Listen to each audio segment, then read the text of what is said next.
うわ、間違えた。配信画面間違ったね。今気づいた。そうかそうか。やっぱりあれだね。こういう間違いをね、ちょいちょい犯しちゃうから、ここは手動で。こっち。わあ、久しぶりにこの間違いしたな。もったいない、もったいない。はい。お番でございます。国数でございます。本日もノーマンズスカイやっていきたいと思いますので、どうぞよろしくお願いいたします。一応音の確認もしとこうかな。ここで失敗するってことはね、もしかしたら他の設定も間違ってるやんもしれぬ。大丈夫そうだね。よし。じゃあ、今日も建築やっていこうと思います。だいぶ建築も進みましたんでね。慶太郎さんいらっしゃいませ。おばんだよいよい。いらっしゃいいらっしゃい。さあ今日もね、やってきますんでね。前回の続きでございますよ。前回も建築やった後、裏作業2日ぐらいやったんですかね、今日合わせて。1番目のコテージがほぼ形になりましたので、2番目、3番目の方に手をつけていこうかなというところでございます。だいぶね、情報量増えたよね。あっちもこっちもね。あれ、また、バグってるな。なんか、時々バグってパーツが違うパーツに勝手に変わったりするよね。何なんだろうね、これね。これどうしよう。置き換えで治るかな。パーツ交換でいけるかしら。あ、いけるいける。せっかくだから、気づいた時に直しておこう。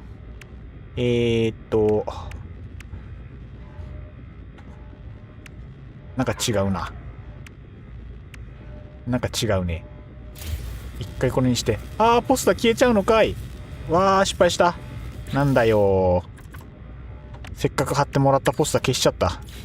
同じポスター持ってないのに。あらららららら。こいつはもったいねえことしたぜ。あらら。もったいな。なんか適当に違うポスター貼っとこう。とりあえず。ぐぬぬ。ぐぬぬぬ。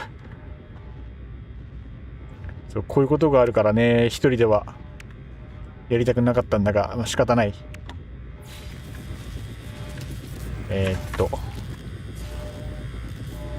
白いけど、まあこの辺を適当に。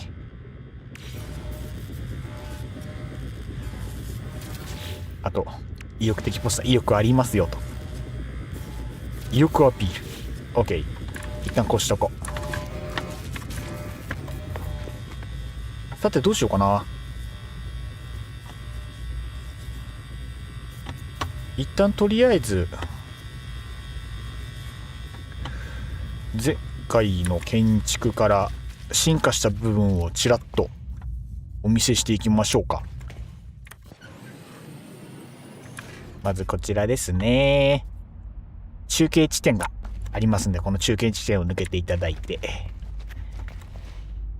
だいぶね整ったんじゃないでしょうか。発着場があんな感じになり、パーツ数がすごい増えたんでね、読み込みに少し時間かかるんですけど、こんな感じに外観になっております。発着場というかね、そこの周りが一番変化大きいんじゃないでしょうか。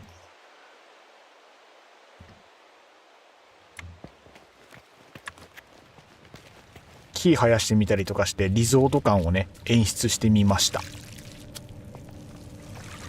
邪魔します。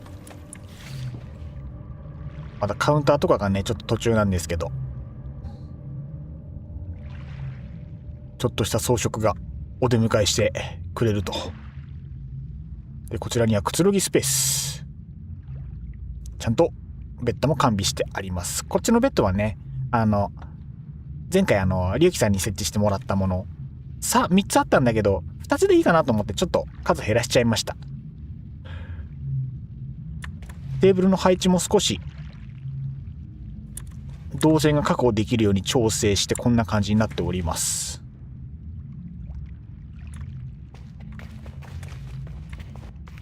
こんばんは。初見さんいらっしゃいませ。ありがとうございます。お名前よろしいですか？キャ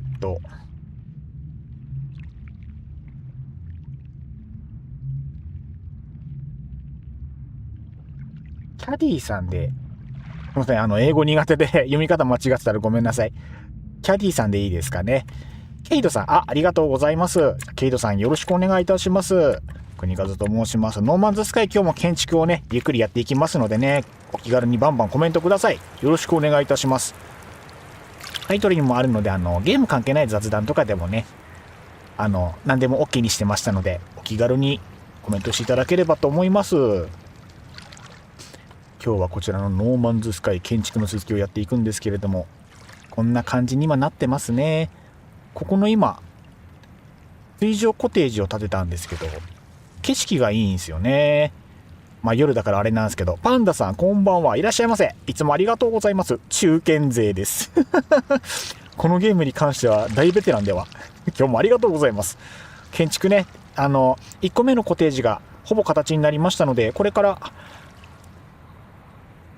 このコテージをざっと見ていただいた後、一回太陽こうしようかな。ぶちまるさんこんばんは。今日安定にイケボですね。ありがとうございます。まったくみんな褒め上手なんだから、そうやってさあモチベーションが上がりましたので、今日もね一つ頑張っていこうと思います。水上コテージがですねこんな感じになっております。どうでしょう。景色がいい場所なんでね、船止める場所がこんな感じになりました。だいぶね凝りましたねだいぶ凝りました。こういう凝った建築をしたくて仕方がなかった。ざっと外観こんな感じですね。お客さんを迎えるにはそれなりの出来なんじゃないでしょうか。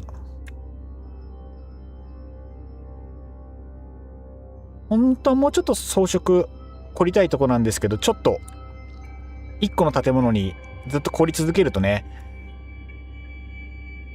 これとはまた違う形のコテージをこれ含めて5つ建てる予定なので、ちょっと時間が足りなくなるんでね、一旦これでいいことにして次に行こうかと思っております。ここが一番苦戦したっすね。発着場そのまま金属のパーツばっかり見えてるとちょっといまいちだなと思ったんで、木造建築パーツでなんかそれっぽく囲ってみました。あとは内装ですね。まだ内装も中途半端ではあるんですけど、一望できる場所を作って、こっからの景色がねこんな感じですね。どうでしょう。水上コテージの美味しいところが全部まるっと一望できるような感じにしております。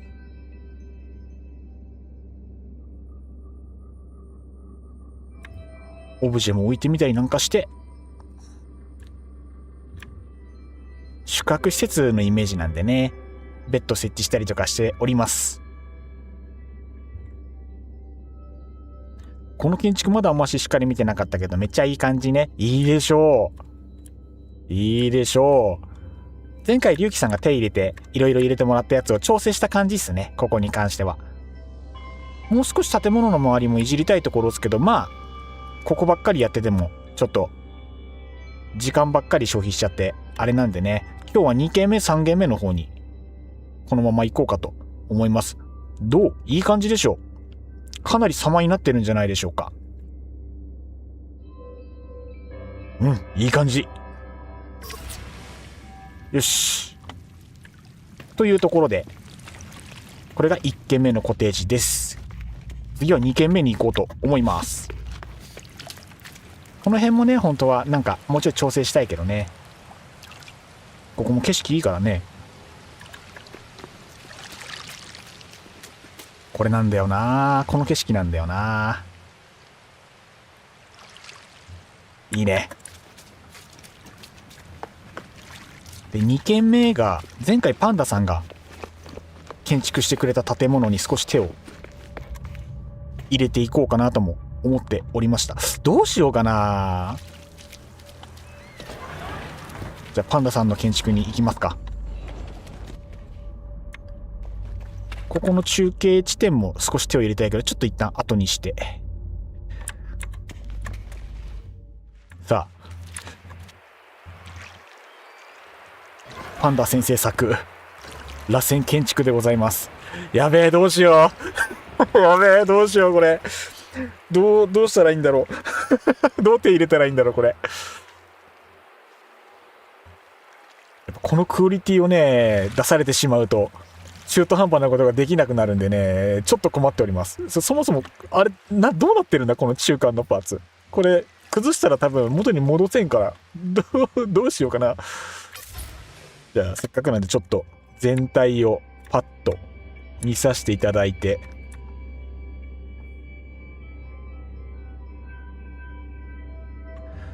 さあこのクオリティでございます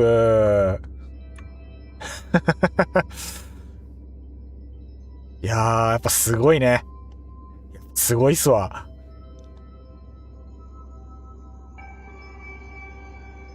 本来このゲーム上だとあんまりできない特殊な造形だから、もう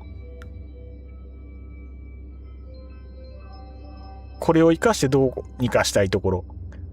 建物本体に手入れるというよりは、さっきみたいにこっちの船止めるところ、そっちの方をどんな形にするかがメインになるっすかね。そっちの方をじゃあやっていきますか。あとはここの発着場も僕の方の趣味で木造建築で綺麗に覆いたいところ。八角形の上に屋根乗せてるだけだから、どうなってるの？わからんわかんない、スパンダさん。どうなってるんですかこれ。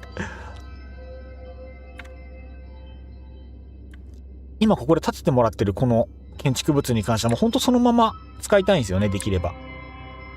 こっちの中の空間もすごい素敵なので、一応1軒目の方のさっきお見せしたコテージの方に関しては、まあご夫婦向けみたいな感じでベッド2つって感じなんですけど、こっちはね、せっかく2階建てというか空中にねスペースが設けられているので、あれにしたいな。なんかこっちはご家族向け、子供が喜びそうな感じに建物をね少しいじっていきたいですね。せっかくなんでね、遊べそうなやつとかね。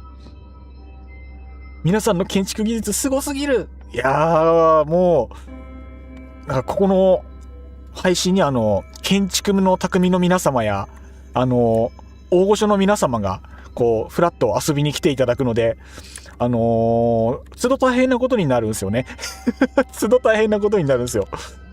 もう、こうやってもう自分の星にいろいろ作ってもらったりとか、いろんなものを見せてもらったりするのでね、技を盗みながらでゲームを楽しみながらって感じでね配信やってましたのでね、一緒になって楽しんでいただければと思います。一応ゲームの参加とかに関しては基本的にルールとか特別設けずに入れる方入っていただいたりとかしていただいているので、興味ある方はねぜひぜひ声かけていただければフレンド交換したりだとか、あとは遊びに来ていただいている方、すでにフレンドになっている方いるのであれば、そのつながりでねちょろっと惑星来ていただいてももちろん構いませんので、はい、おのおのの判断で一緒に楽しく過ごしていただければなと思いますのでね、うまい具合によろしくお願いいたします。何回見てもすごいな。ちょっと店に入っていい？もちろんでございます。どうぞどうぞ。よろしくお願いいたします。店にって言うとコルベットかな？また新作っすか？みんな早いんだよな、仕事が。仕事が早いんだよ。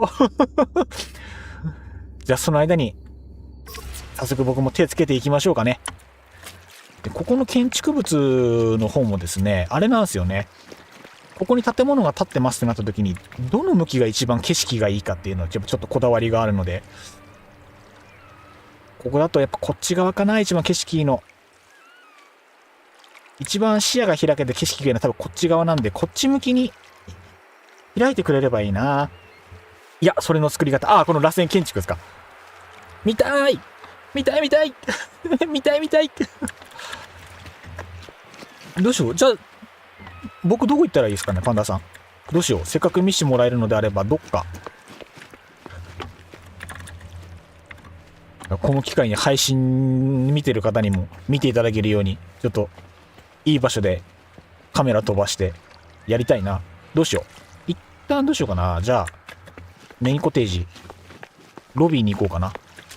じゃあ、一旦ロビーに飛びます。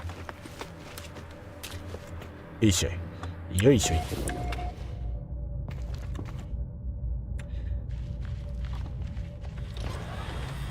ここのロビーもすごいんだよな。この辺のテーブルとか内装は、ここもパンダさんで、こっちの方のカウンターに関しては、リュウキさんという方が作り込んでくれたので、もう雇用もバッチリでございます。彼らがね、そう、仕事してくれるんで、ジオロジ君たちが、掃除もしてくれるんでね。あー、素晴らしい。ワイはね、もうみんなが仕事してるのを後方で眺めておくだけで OK。あれだな、店長の部屋欲しいな、そのうち。店長というか、このコテージのオーナーの部屋がそのうち欲しいから、今度こっそり作ろう。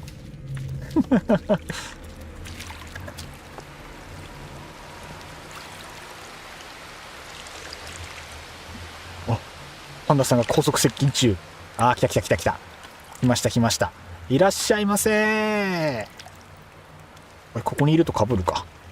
全く難しくないんで。本当に？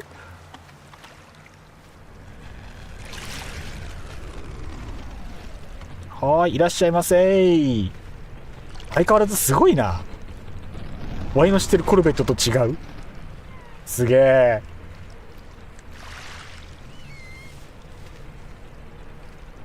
円形造形作らしてるやっぱ右に出るものおらんですな。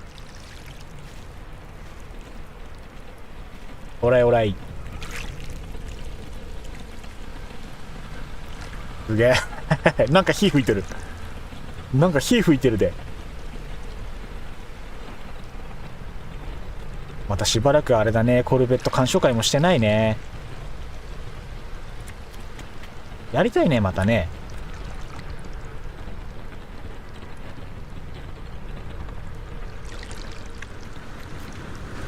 キラッキラ。キラッキラや。パンダさんいらっしゃいませ。ありがとうございます。今日もお疲れ様でございます。じゃあどうしよう。なんかどっか適当な場所に行きますか。どうしようかな。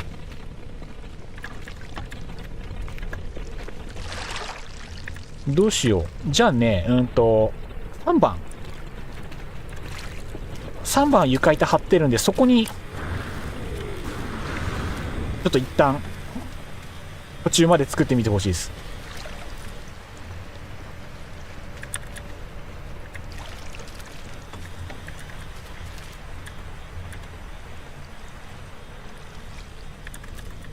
こっちこっちこっちこっち来れます？あ、今そこに作っとるか。ここに作っとるか。ちょっと待って。どれどれどれどれ。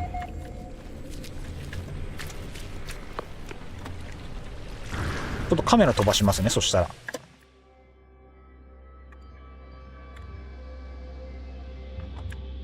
そのサイズでも全然いけるのか。もうやってるよ。早い。仕事が早いんや。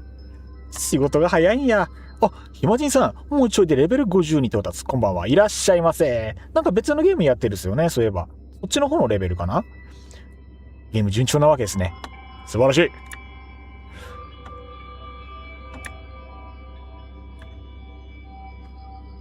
ほうほうほう。とりあえず、そっか。壁張って、そのまま延長するだけで OK ってこと？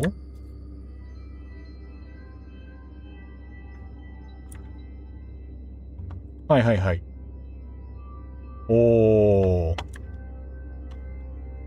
改めて見ると、屋根のここのパーツってあれなんですね。この直線じゃなくて、ここ少し水平垂直なんだ。ここの角のところって。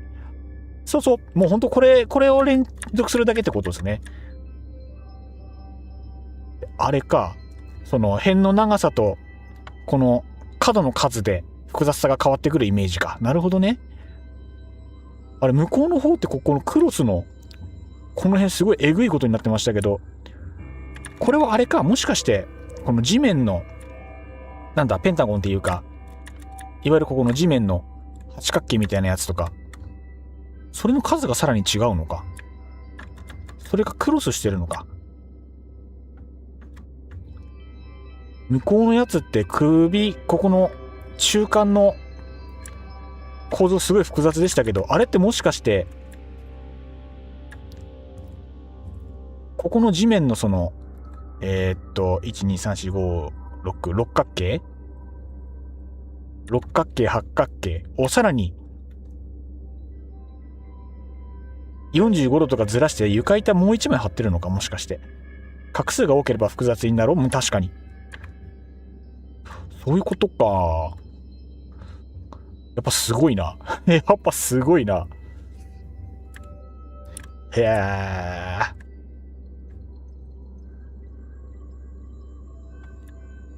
この画数をいかに増やすかが肝になるわけですね。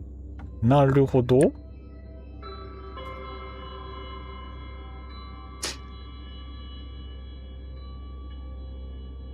あとはあれか、同じ場所に重複して角ずらして設置したのに対してまた連続的に同じ建築を追加していけば、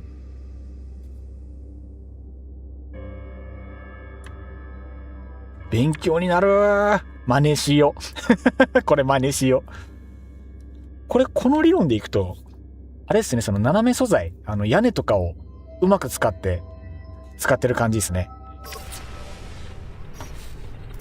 オッケー。がっちり理解しました。パンダさん、ありがとうございます。がっつり参考にさせていただきます。今日早速真似しよう。ありがとう、パンダさん。今日から国和も建築の匠になります。こうやってね、この、もう、各業種のプロがね、いろいろ教えてくれるんでね、国和がめきめき成長するわけですよ。さあ、どうしようか。どうしてくれよ。何でもできる。そうだな、パンダさんに建築してもらったあの建物、2番目のコテージをいじるのもいいけど、せっかく教えてもらったから、じゃあ1から箱建ててみようかな。というわけで今日は国方1から箱建てます。教わったテクニックを駆使して。よし、では、やっていきます。どうしようかな。みんなは今日どうするんだろう。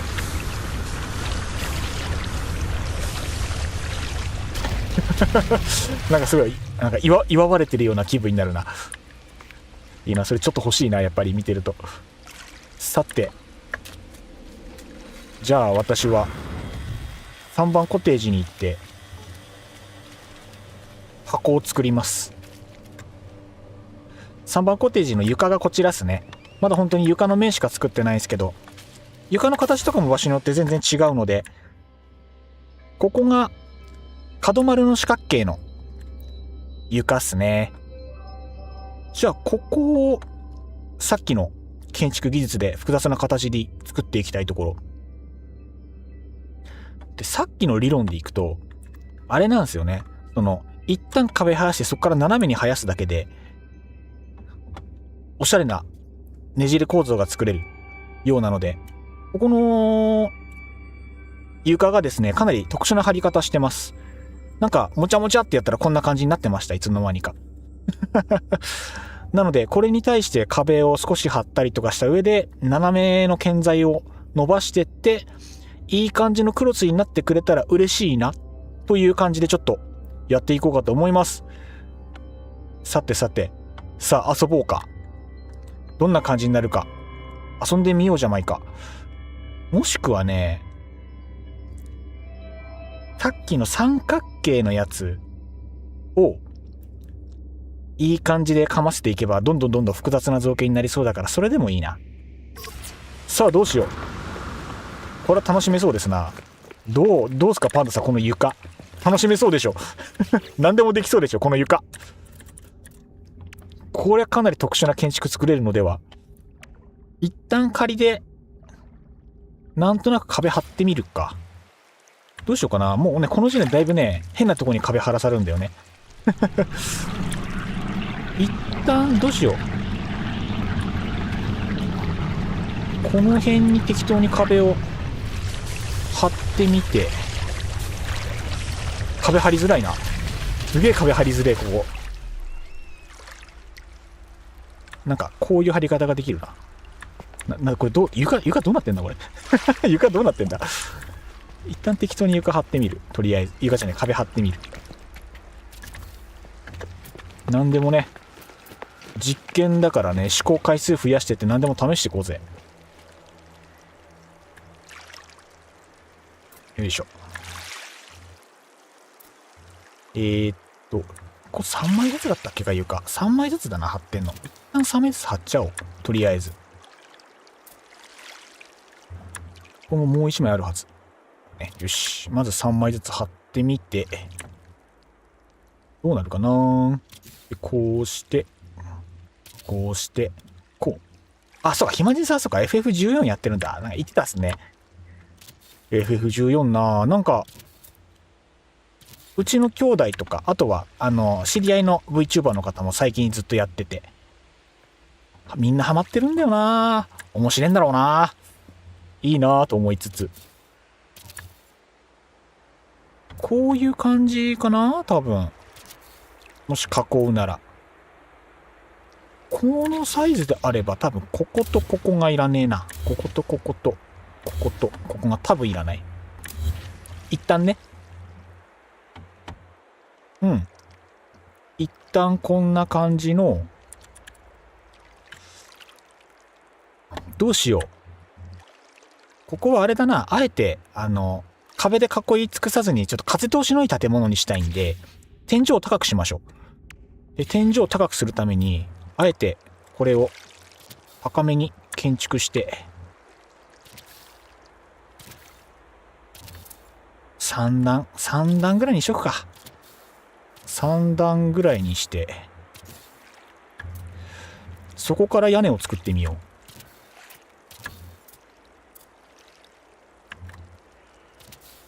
ダメならまたやり直せばいいからね。ライブ感でいきましょう。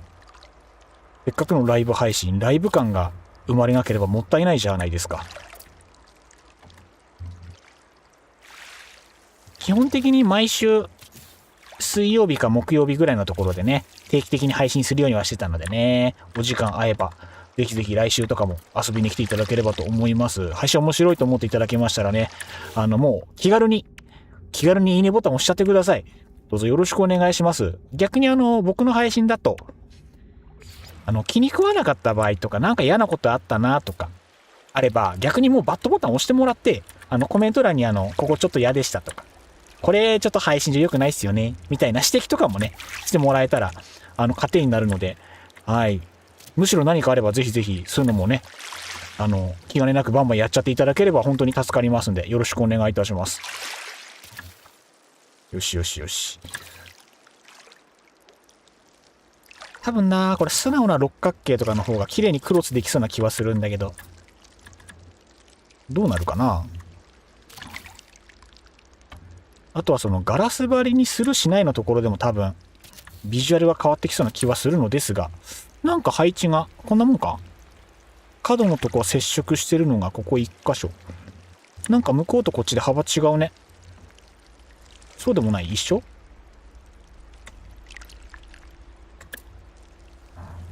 あ、良さそうだね、思ったより。今んとこどこも貫通してないけど、こっから延長かけるとだんだん貫通していくのかな。どうしよう。一旦端をガラス張りにしてみようかな。じゃあ多分ガラスの方が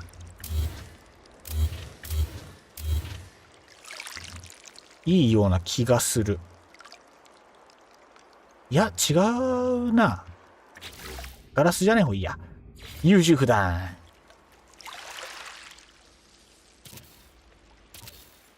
ガラスじゃない方が多分いい。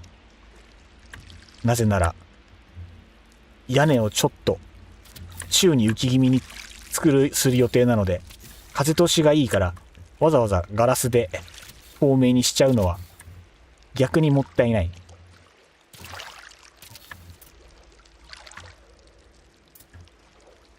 普通にあれだな、貫通しちゃうな。まあいいか。で延長かけたい。あれ、やべ、延長しない。なんで？屋根延長したいのに延長してくれない。屋根ってあれか、頂点決まっちゃうとこっから先伸ばせないのか、もしかして。ぽいね。なるほどね。こっからじゃあこうすればいいか。違うな。なるほど、癖があるね。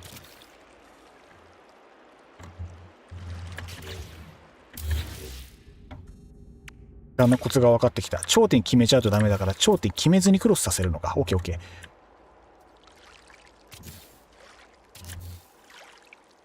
じゃあ一旦こんな感じでやってみよう。いいのでは？結構クロスしてるのでは？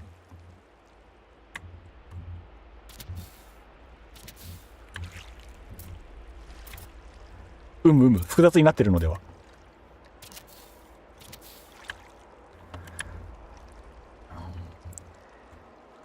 一旦上から様子見てみたいな。でんでんでんでんでんでんでんでんでんでんでんでん。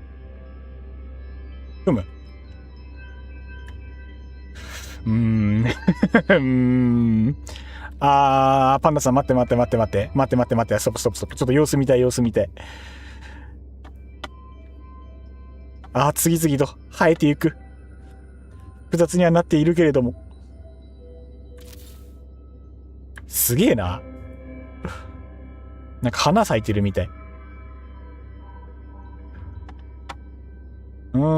白メガネさんこんばんはいらっしゃいませ。ありがとうございます。今日も京都で建築会です。今日は一級建築士のパンダさんに来ていただきまして、いろいろ教えていただいているところでございます。螺旋建築ですね。今日今やってるのは。で、いろいろ実験しながら新たな形を模索しているところでございます。さあどうなることやら。どうなるんだろうな、これ。面白い形にはなりそうですが、果たしてでございます。あれだね、伸ばした先から床板を引いてって特殊な形の展望台みたいなのがもしかしたら作れるかもしれない。中心が飲ますか1ヶ月は休もうかと思います。あら、しばらくは FF14 の民になるわけですな。いいんじゃないでしょうか。やっぱね、今遊びたいゲームリアルタイムでね楽しむのが一番最高ですからね。それは間違いない。中心がずれてるからちょっと変に見える。やっぱそうなんだ。中心ずれてるんだ。なんか左右対称じゃないなと思ってた。多分床のスタート地点がやっぱダメなんだな。床のスタート地点がいまいち説はある。そっか。やっぱちょっと特殊なスタートすぎたか。どうすっかな。クロス位置がそもそもスタート地点が間違ってるんだな、多分な。違うな。こいつがずれてるや。ここの壁のスタート位置がずれてるや。これが真ん中じゃない。プラスここは真ん中だね。ここ真ん中じゃねえや。今ずれてる箇所2つ見つけました。じゃあそいつを修正します。そいつを修正すれば多分良くなるはず。OK。なので、ちょっと待ってね。ちょっと待って。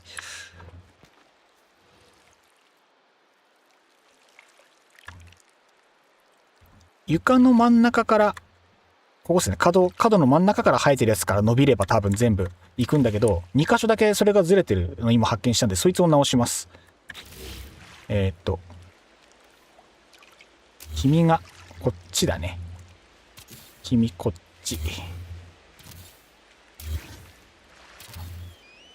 で、君もこっち。で、君もこっちで、多分これで中心合うんじゃないかな、なんとなく。で、これと、あとこう、そっちかな、もう一個隣かな。こいつが多分中心ずれてる。あ、こいつだね。よしよし。こいつを直す。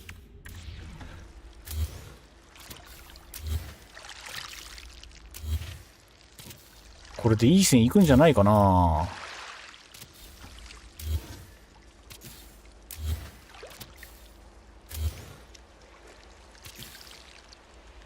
さあ、どう、あははん、間違ったーん。消さなくていいの消しちゃったい。床の向きどうだっけ？横でいいんだっけか。横だね。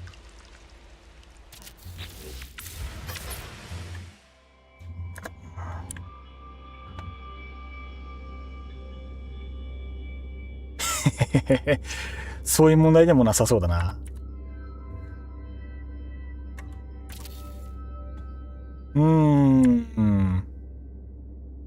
ぐっちゃぐちゃ。ぐっちゃぐちゃっす。センター同士で合わしたけど、やっぱり全然合わんな。で、これでいくと多分余計な部分が、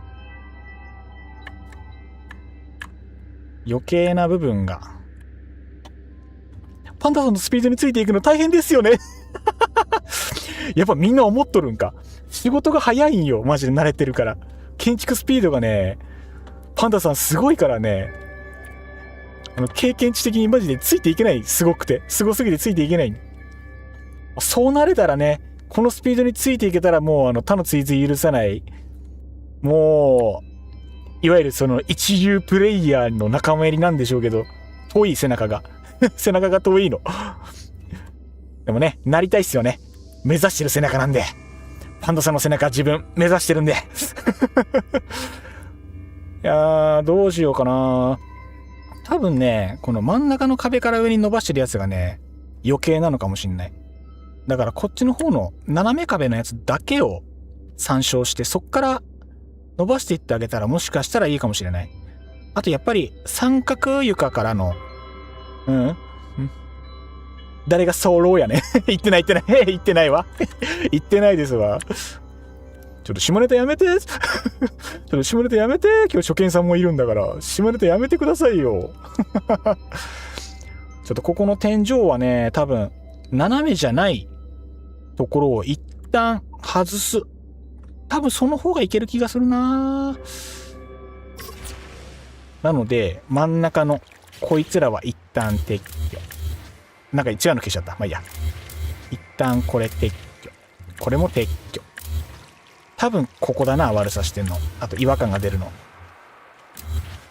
なんか遠くの関係ないパーツ今消したな、俺。今何消した？雑だな。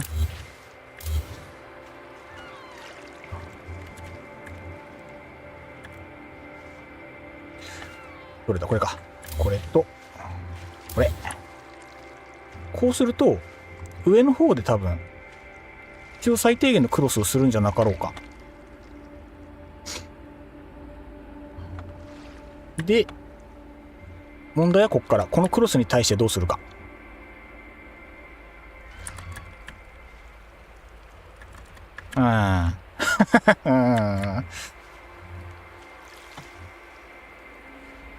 どうするがベストかな。でもこの位置だと、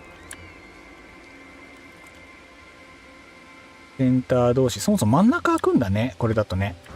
そっか、こっから見ると、そもそも向こうとこっちのセンター位置が全然ずれてるんだ。なるほどね。問題しかないね。うん、ちょっと早いだけね。ちょっと早いだけ。そうそうそう。ちょっとだけね。そうそう、大丈夫大丈夫。男子の平均には入ってるから平気。大丈夫大丈夫。平均だから。お邪魔してよかったのだろうか。もちろん大丈夫ですよ。絶賛困惑中。もうバンバン入っちゃってください。もし入れるようであればもうそのまま入っていただいて、もう他の建築をゆっくり眺めて楽しんでいただくなり、あとはそうですね、今回の建築がいわゆるコテージ、宿泊施設みたいなのをイメージしてるので、そこのこの周りの景色に入らない範囲であれば、離れたところに自分の拠点立てていただいても OK ってことにしてるので、もうすでに確か暇人さんはもう一個建ててるですよね。ヤロブってそうでしたっけか。ヤロブは愛花頃に暇人さんでしたっけか。違うな、別だっけか。そういう風にしていただいてたので、はい。みんなで楽しめればと思っております。体格が合ってないのはいいの？いや、良くない。良くないんだけど、結局床が結構適当な床になっちゃってるんで、それから生やすとこうなるんですよね。答え分かってるんですよね。この床が良くないのは分かってるんです、すでに。あ、違うな。距離離しすぎか？内側のもうちょい、ブレてないところからスタートすればもうちょいマシになるかしら。いや、違うな。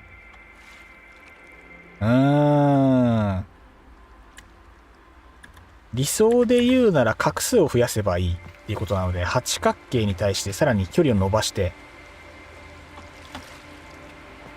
違う。そっか、そういうことか。師匠。俺勘違いしてました、師匠。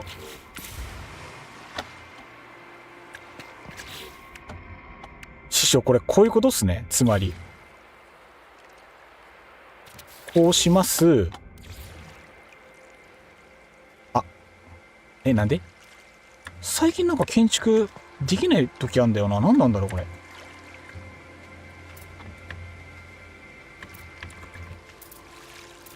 なんでこれ貼り付けられないんだ？なぜ貼り付けられない？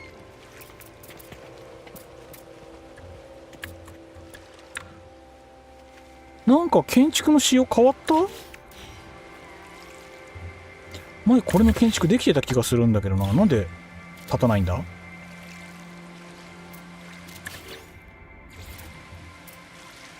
三角床って壁張った上のところに建てらんないっけか。なんでだ？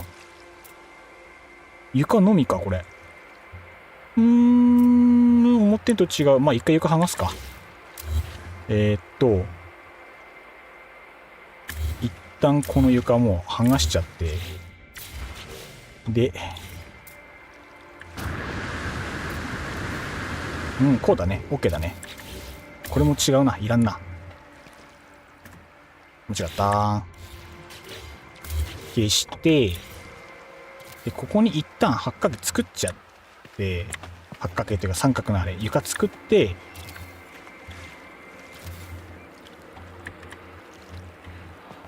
でここからがマグマなんです。ここから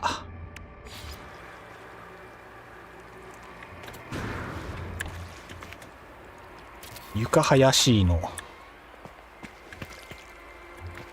じゃあもうこの最初の床全部張り直しなんじゃないのって話はちょっと一旦置いといてもらって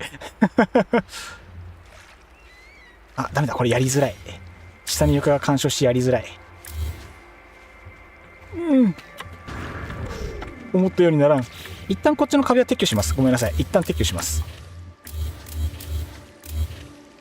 せっかく設置してもらったのを一旦撤去します。あれ、ごめんなさい、パナさん、いい？これ撤去して。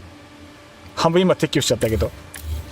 真ん中にね、角形作る。大きいやつ。それから生やそう。その方が多分綺麗だ。せっかく教えてもらったパンダ流をあんまり変に改変しようとすると多分失敗する。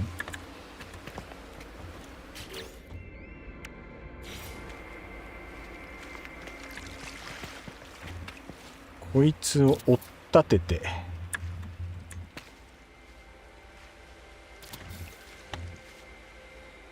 違う、これだとやりづらい。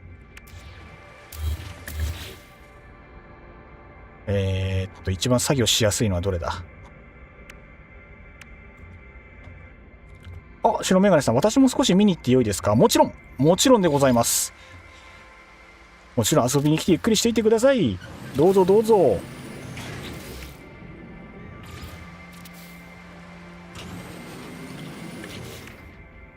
またボタン間違った。今日ボタン間違えるな。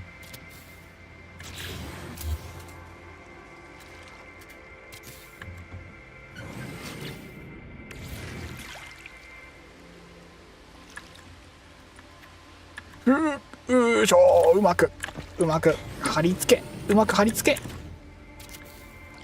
よいしょい。オッケー。でこれの上にそれだと六角形よ。ほんまや全然六角形や。八角形にしようと思うともう一つ外か。もう一つ外にしたい。これかあれなんですよね。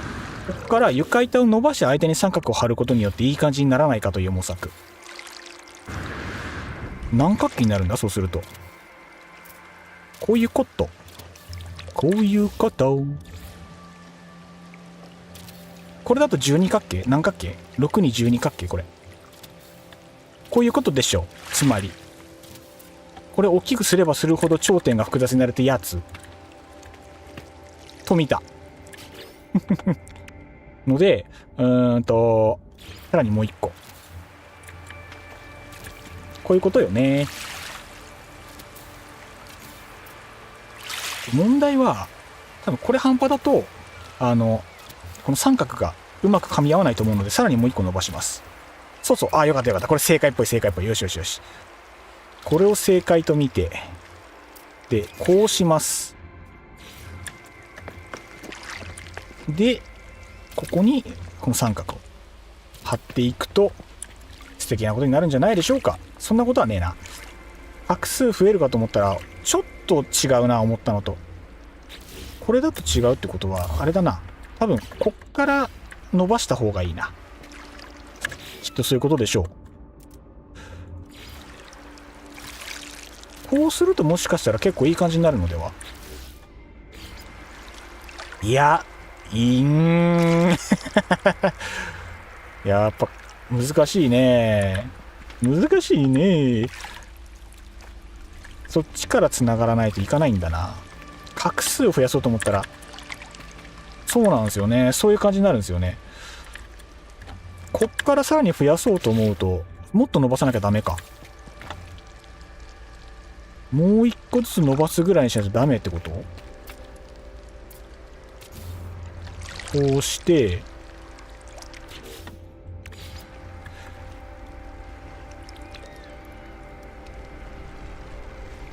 一辺のサイズが大きくなるのか。ここが一辺になる。でああ下手くそ。ちょうど泳ぎたかったんだよね。全然足滑ったとかじゃねえし、ただちょっと水浸かりたいなって思っただけだし。でここの間にもう一角入るのかなって思ったんだけど、どうでしょう。いやー合わないな。絶妙に合わないね。いや難しいぞこれ。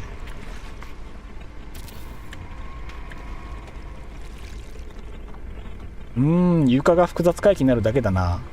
画数増やそうと思うとどのぐらい拡張すればいいんだろう。倍々だから多分一辺でしょ。で間挟んで2でしょ。2枚挟んでだから本当そこなのかなと思ったんだけど合わないんだよね。124か。こういういわゆる幾何学模様的なのって大体倍々で増えるイメージがあるから、今ここ床長さが1 1234、ここだと思うんだけどな。5か。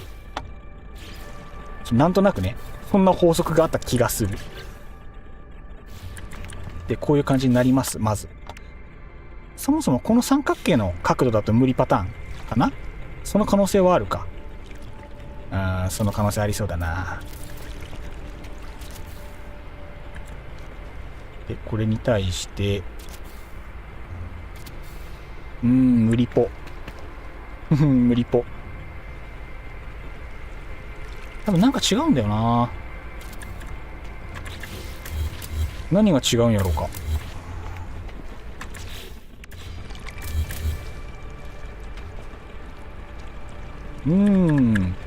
多分これいくら伸ばしてもいい角度にはつかなそうな気がする。何かを見落としてる気がするな。まあいいか。一旦十二角形がマックスってことにしとくか。これの研究はまた今度やろうので、一旦この辺経営して、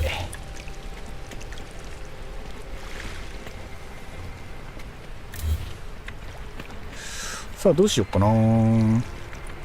こういう感じに広がるのね。三角便利だな。この感じでやりたいよね、本当は。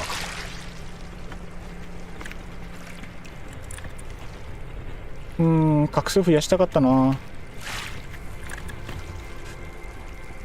いや、まだ増やせるのでは。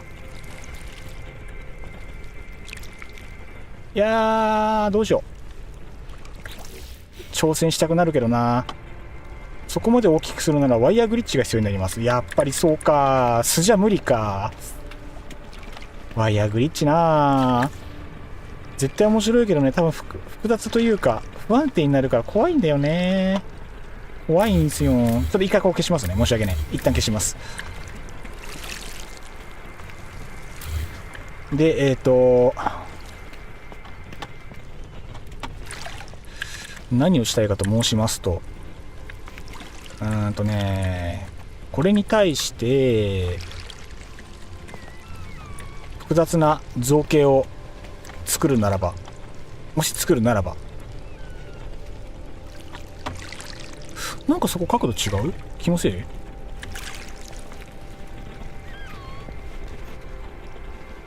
あ、そういうことか。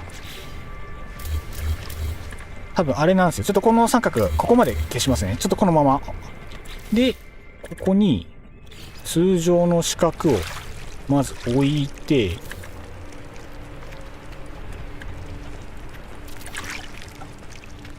この形を取ります。この形を取って、その上でここに一方方向にのみこの三角を置くことにより、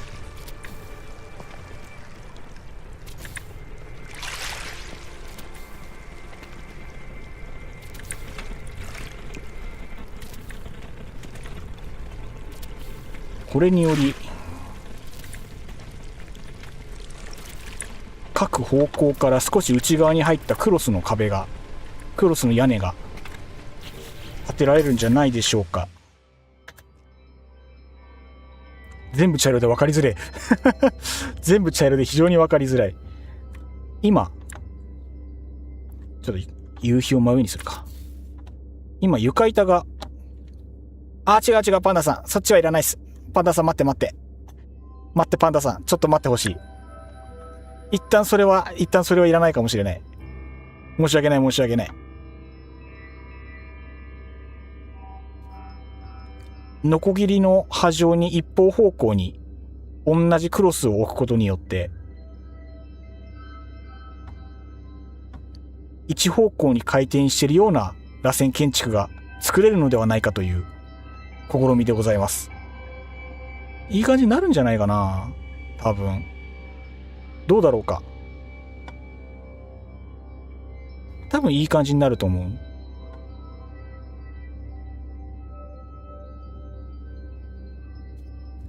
いや、お手数おかけしますお手数おかけしますすいませんね、なんかわがままに付き合ってもらってよし、じゃあこの塩梅で屋根伸ばしてみっか。一応やってみっか。屋根張りたい。待って、今ここに閉じ込められはしないのか。そうか、壁を張らないといけないのか。そうだそうだ、壁張ろう。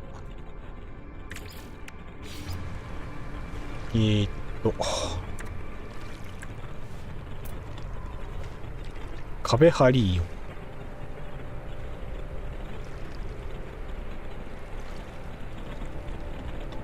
そうか、その方分かりやすいのか。じゃあ Y もそれに倣ってハーフの壁を張っていこう。張りづれ、張りづらいこれ。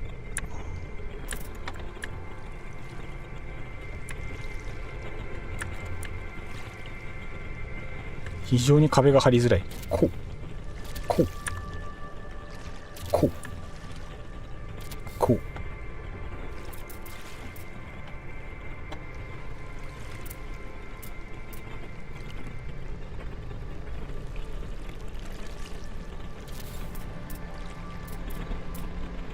これで良いのではなかろうか。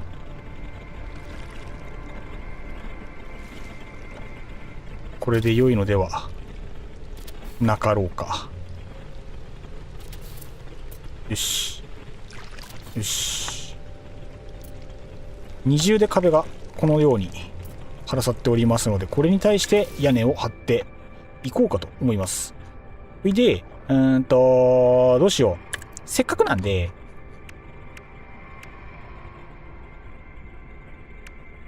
一発目これでどう？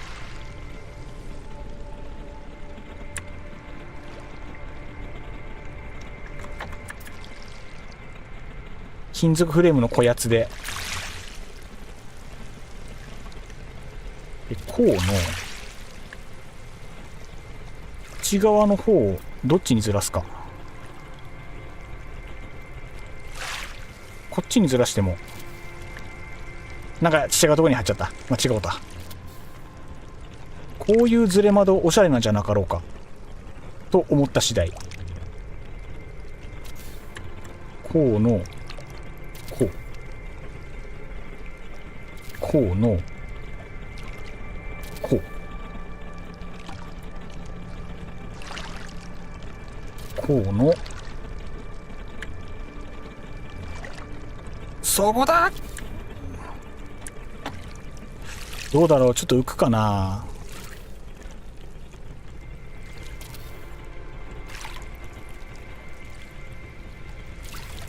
こうのこう。あ、間違えた。あ、また間違えた。判定難しいな。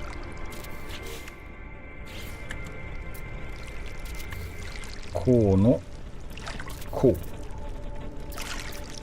試しにね。こうすると内側はすごいいい感じに見えるね。で、一回そこはガラスで貼ったので、そっから上は今度また鉄がいいな。鉄パネルがいいな、今回は。ちょっと重い感じにしたい。で、こっから引き伸ばし。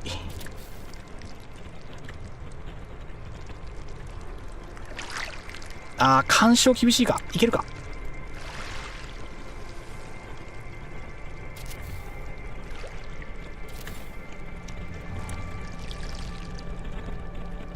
おー、設置しづらい。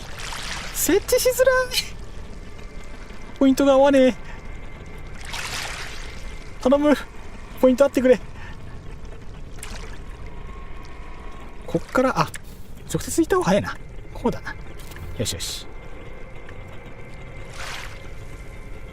こうの、こうの、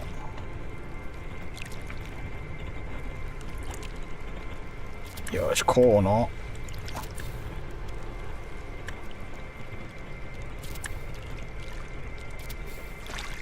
結構重たくなるかな。でも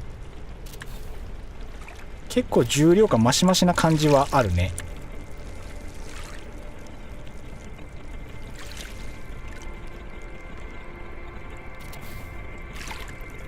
どうだろうか。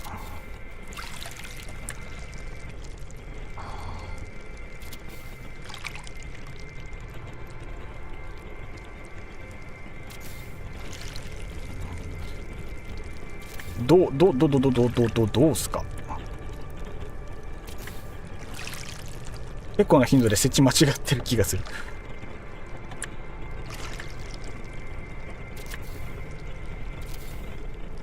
あ、そうだ、忘れてた。ごめんなさい、ごめんなさい。ケイトさん、入場どうします？ケイトさん、お邪魔してよかっただろうかっていう話だったと思ったんですけど、そっか、あれだ。今もうこちらにフレンドの方いるのであればそのまま入っていただいてもですけど、もしあれであれば今、この世界のコード出すか何かするので、それで入場していただければと思うので、よし、一旦、おおほほほほ。ちょっとまた声かけていただければ、どうします？今いらっしゃるのであれば、一回コードをお見せできるような形にするので、それで入場していただくか、フレンドコード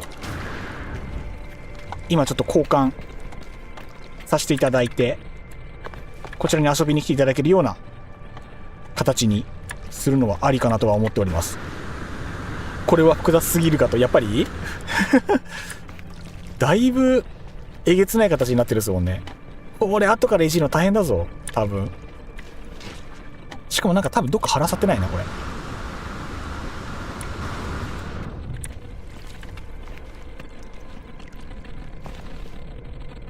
腹さってないんじゃなくて、幅がとか感覚がずれてるのか、もしかして。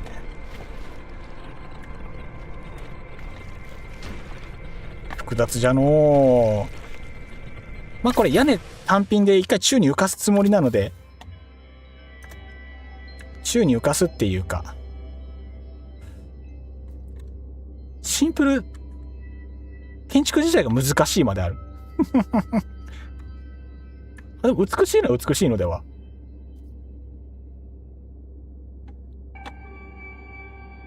なんか途中から屋根の角度違うように見えるな。なんでだ。あとなんか屋根の生え方がちょっとなんか途中から違うな。なんで？何が違うんだこれ。そっから伸びてるっしょ。これ多分どっか生やし方ずれてるな。あ、こいつずれてるや。こいつがずれてるね。これ鉄が2枚だ。これがずれてるのと、1箇所だけかな、ずれてるの。あ、こいつがずれてるや。こいつがずれてて。今わざとずらしてるのか。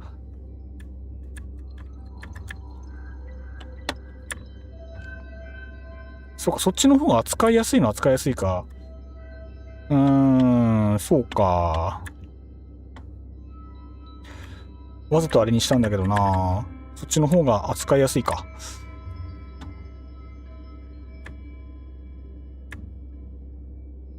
ふむふむ。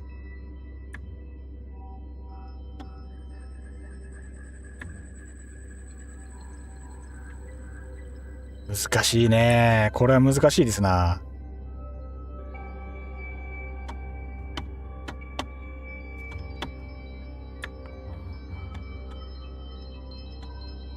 ギラギラだね。日が当たった時に屋根の存在感が強くて、これはこれでありか。ありな気がする。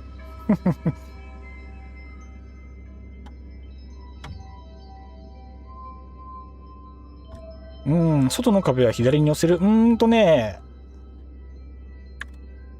さっきのは、なんだろうな。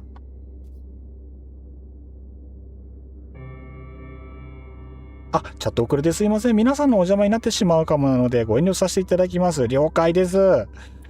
了解でございます。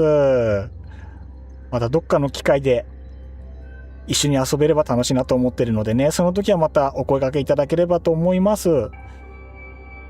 たまにですね、コルベット鑑賞会って言って、みんなのコルベットを見せ合う会とかもやってるのでね、もしコルベットあればぜひ持ち寄っていただいて参加していただければと思うのでね、その時もぜひぜひよろしくお願いいたします。またやりたいね、コルベット鑑賞会ね。またみんなの新作が見たいぜ。見てこれだって。見てこれ。みんなすごいんだ。みんなすごいんだ、コルベットが。これどうやって作ったんだ？同じ理論なのかな？ヤマトもいい味出してるね。いいね。ヤマトも熱いね。これヒマジンさんかな？俺もコルベット進んでないからな。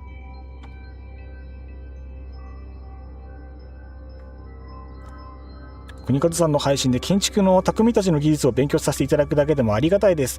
ねえって僕が言うのおかしいですけど、いや、みんな本当にすごいんですよ。本当にもう、学ぶことが多すぎて、本当にすごいんですよね。みんなやっぱり何かしら一芸持ってるんですよね。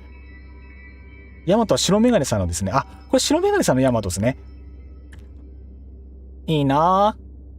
やっぱノーズの形がいいな。そうすればよかったのね。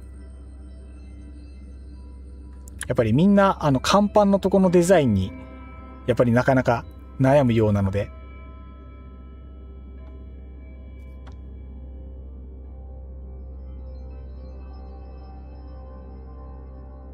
いいなぁ。先っちょに最強の戦利品がついておる。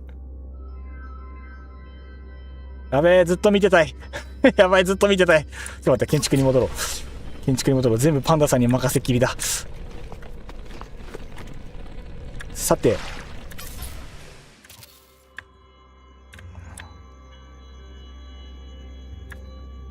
さっきの外の壁は左に寄せるっていうやつなんですけど、ここの前後にずれてる壁あるじゃないですか。前後に壁がずれてるんで、右のやつは右外に寄せて、左のやつは左外に寄せたいんですよね。全部右にとか左にオンリーに寄せちゃうと、やっぱりみんな、言い方悪いですけどみんな同じになっちゃうのかなって思ったんで、少し変化が欲しいところで、それが出来上がった時にどういう風に見えるのかっていうのも一回見てみたい。そう。厚みがすごいな。確かに複雑すぎると確かにそうかもしれない。そう。そういうことです。この形にしたかったですね。それ任せっきりになるから Y もやんなきゃ。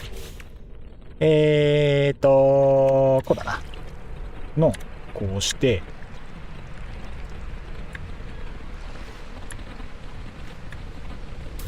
こいつを、外よりこうしたい。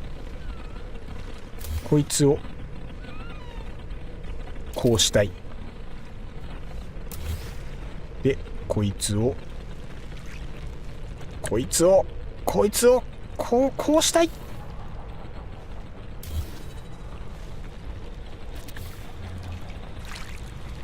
こいつもやね。よし、OK。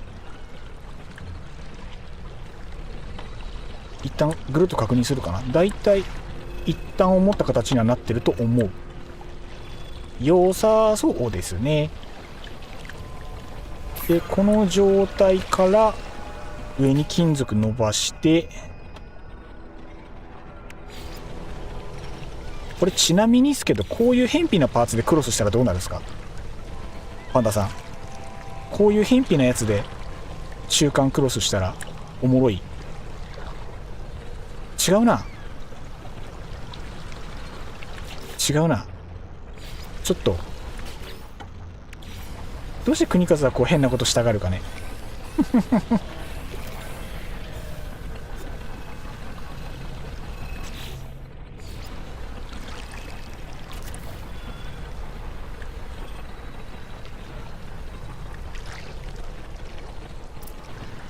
アナさん、これどう思います？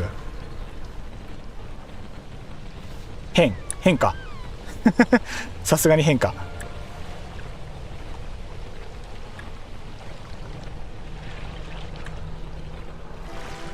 この形で螺旋巻いてったらちょっとなんか新しい扉開くと思いません？開かない？どう？なんか新しい扉開きそうじゃない？複雑すぎか。さすがに複雑がすぎるか。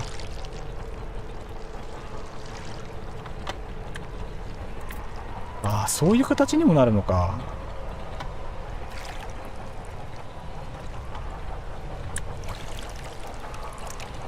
さすがに変がすぎるか。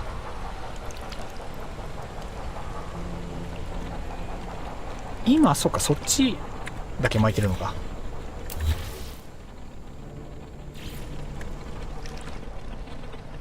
今の壁こういうことやね。整うところだけ今屋根を張ってる状態なので、普通のところだけあるのであればこの形になるんですね。普通に張るなら多分この形になる。ふむふむふむ。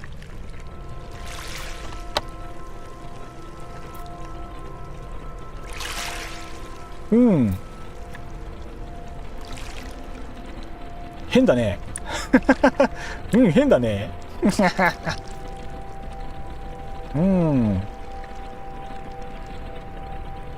一辺にはね、両方につける、片方だけにする。どっちがいいんだろう。試しに一回これをこう貼ると変な形だな。変な形だな。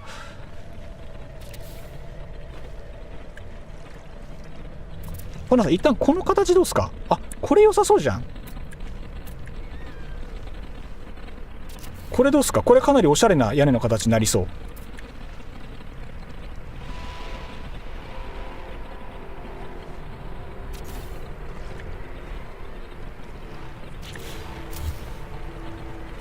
ほう。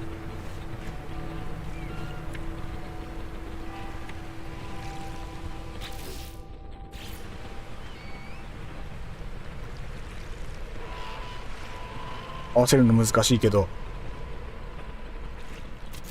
パンダさん、この屋根どうすか？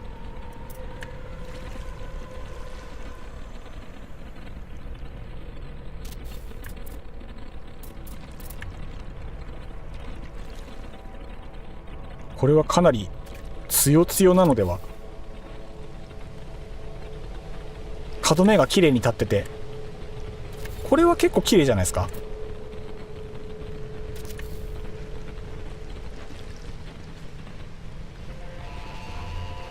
合わせるなら、待って、合わせるならここっすね。下の屋根を利用する感じで。ああ、そこまで細かくもできるか。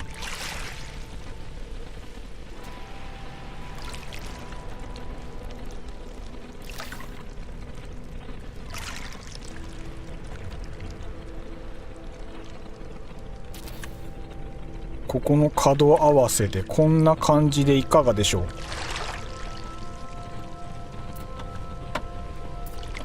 下の窓ガラス必要だったかって言われたらね、多分怪しくなってくる。怪しくなってくる。これ思ったより良いのでは？この屋根、このガラスがちょっと思ってんと違う感じにはなるけれども、逆にこの金属屋根だけ使うってなればその方がおしゃれな説はある。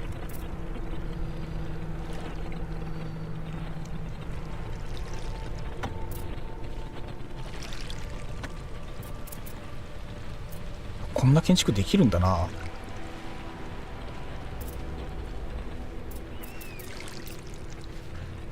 で、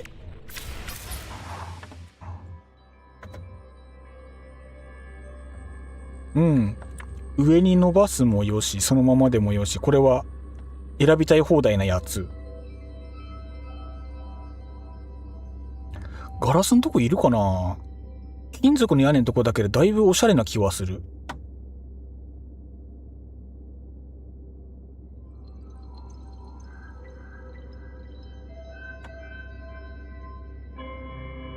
ふむふむ。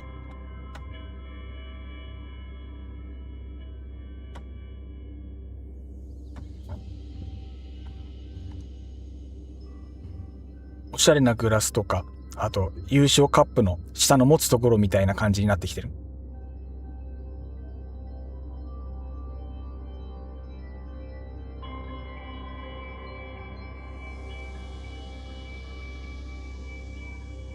いいね、特殊ですね。美しい。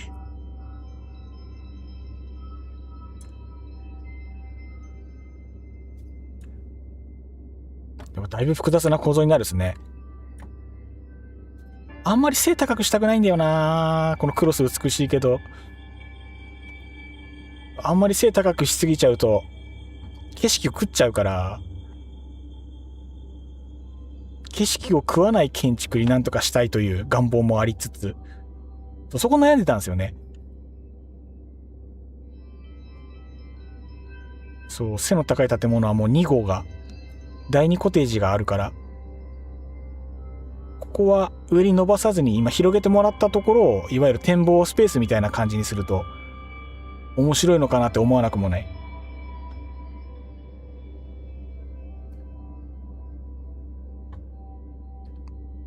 今伸ばしてもらった上のところは、床の高さにしたい。そこを床の、その屋上階の床の高さにしたい。そうすると素敵なのではないだろうか。屋根の造形すごいな。屋根の造形すごいな、これ。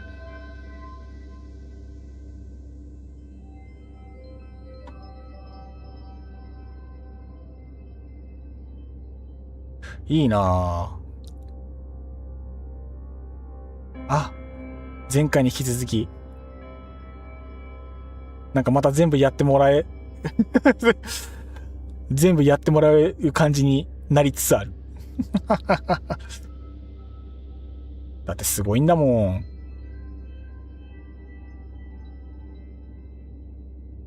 見えますか、この美しい螺旋建築。これすごいね。これやっぱすごいね、これ。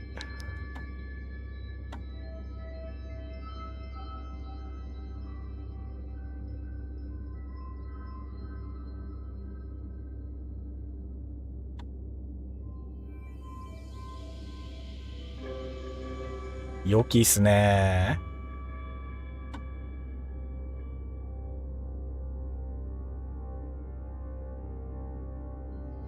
本当に花が咲いてるみたいや。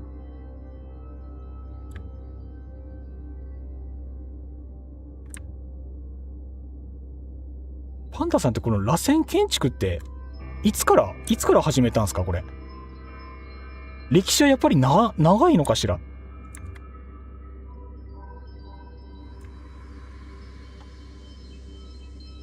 すげえ、角っこってこんなことになるんだ。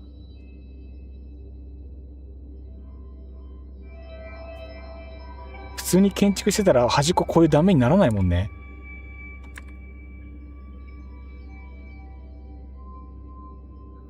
やっぱすげえな。そんなに長くはないですね。なんか意外。なんかもう何年も4年も5年もやってるもんかと。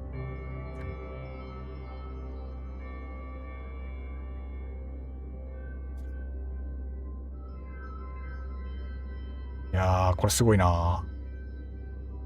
どうしようかな。屋上スペースちっちゃい方いいのかな。ちょっと景色の参考にしたいから、ちょっと一回カメラ下ろすか。カメラ下ろして、ぐるっと見て、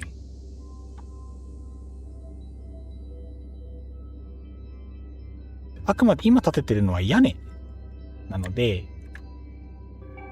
床スペースはあくまでそこなんですよね、床は。僕らが立ってるとこがメインの床なので、あくまで今下についてる壁は建築用の仮の壁なので、そいつは撤去して、床も撤去して、柱か何かでそれは浮かせるので、となった時にどうなのか。難しいところ。一枚置けない。これがあるのよね。ある。謎の当たり判定うまくいかないやつ。アーケイドさん。国和さんすいません。眠たくなってきたのでお先に失礼します。お邪魔いたしました。了解です。今日もお疲れ様でございました。ありがとうございます。またよかったらね、次の配信にも遊びに来てください。よろしければチャンネル登録と高評価の方もよろしくお願いいたします。今日はありがとうございました。ゆっくりお休みください。お疲れ様でした。白メガネさん、東京タワーができた年からでしたっけ？さすが。いや、パンダさんさすがっすね。いや、そうじゃないかなとは思ってたんですよね。ああ。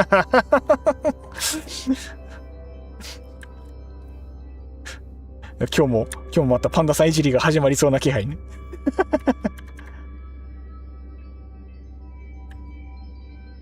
いや、マジ天井どうしようかな。悩ましいな。上に伸ばしたい。伸ばしたい。伸ばした、や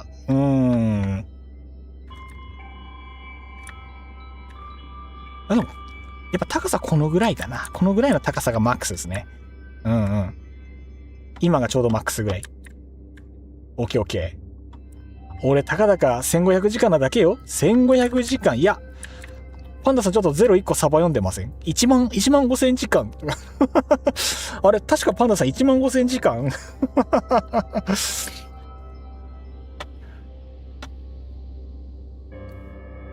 あ、肩凝ってきた。すごいなんか城みたい。キャッスルみたいになった。どうしよっかな、ここから下の壁。パンダさんに上、面倒見てもらってる間には下の方、触っていこうかな。そうしようかな。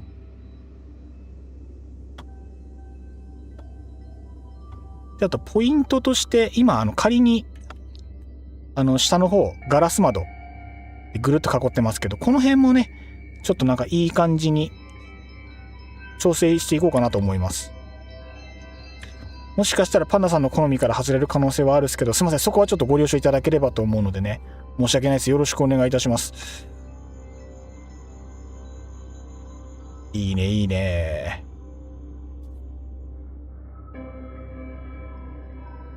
あ、パンダさん、上のところ、床、木がいいな。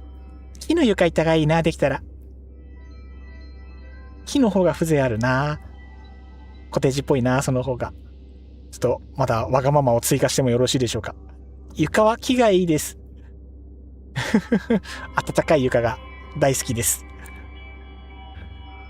よし、じゃあ、僕は下の方の床に近いところの屋根を調整していきます。で、ここで仮に張った建築用の床関係はちょっとずつ剥がしていきます。壁と。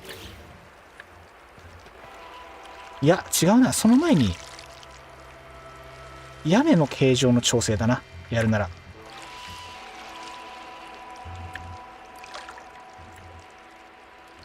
ここの複雑なガラスのパーツは、このオシャンティ形状の鉄の屋根を作るための土台なので、土台だったということにしてここから調整を入れます。こいつを一旦消す。こうやな。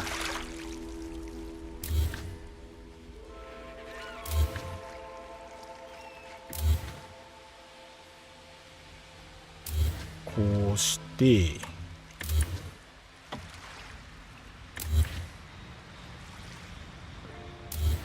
でそこは残して、まあ実験込みだからね、普段やらない形をいろいろ試していっていい形になったらいいなという思惑なのでね。中から見たら今どうなってるんだ？中の風景見てなかったな。こういう感じだ。で、この天井は高いところに。手すりも木工？木工の方が多分、床とか、あと、今回のこの全部のコテージが基本的に木工をベースにして、あとはこういう要所要所ポイント金属にしてみたりとかってするので、人が近くに行って景色を楽しむ場所は暖かい素材の方がいいのではないかと。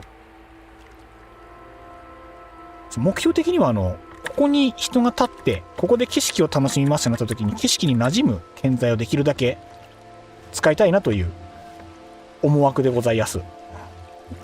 万博のパビリオンみたいですね。万博いいっすな。結局大阪万博とか行かなかったですけど、やっぱり大阪万博のパビリオンってなるとなんかちょっと大丈夫カビないとかっていう懸念が出てくるところダメ、あんま時事ネタ、昔の時事ネタはやんない方がいい難しいところどんな感じになるでしょうか。いい感じになったら嬉しいな。場合によっては丸いところから少しまたベランダ風に少し伸ばしてみたりとかも途中でやると思うのでね。さてなんだっけ、この辺だ。この辺の造形を少しいじりたい。で今ここで設置したこの床はこれ仮の床なので、ここの仮の床はこの後全部ぶっこ抜くので、この屋根だけが宙に浮く予定になっております。なのでここの造形は少し複雑になっても遠く離れた地面から見るからなんかおしゃれぐらいの印象になるんじゃないかな。離れて見ることになるからっていう前提があるので、ここをガラスで来てるからどうしたらいいだろう。同じガラスで行くのが多分無難ではある。でここで満を持して多分今ならこの角度いけるんじゃないかな。そう、この角度。そうなるのか。なるほどね。であればこれの斜めパーツってここで木工が光ります。こう角度違った気がするんだよな。これ角度合わなかった気がする。ちょっと浮くんだっけかこれ。いやいいな。なんだかんだそれっぽく収まるんじゃなかろうか。撤去するのではなく屋根のパーツに生かす方向で持っていこう。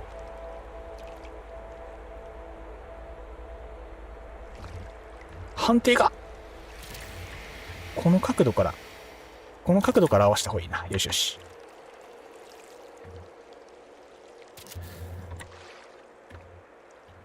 パンダさんのコルベットが上につきそうな感じ。ここにうまく停車しそうな感じ。またあれですね、またコルベット、皆さんのコルベットがいろんな停車スペース、いろんな映えポイントがある場所に仕上がったらまた嬉しいですね。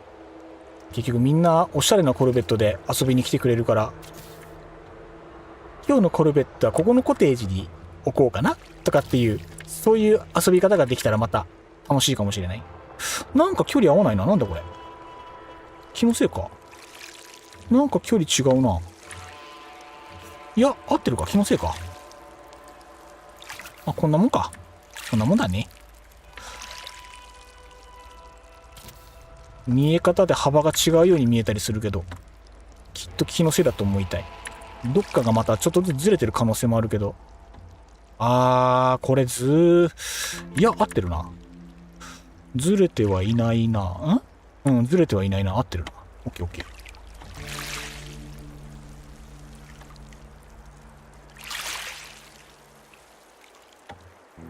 ふむ。だいぶ無茶な構造にはなっていますがだいぶ無茶な構造にはなってますが、でも悪くはないのでこのまま行こうかしら。で中から屋根を覗くと変な屋根この木造パーツ本当にいるかって感じは正直ある。クロスでいかん？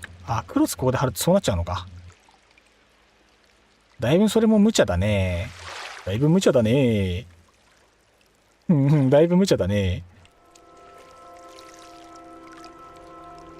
れちなみに試しにこうやってみるっすけど、ものは試しにこうやって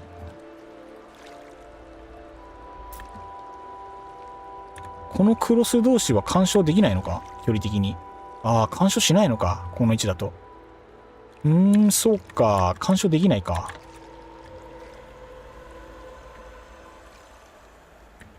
むむむむむむむ。なるほどね。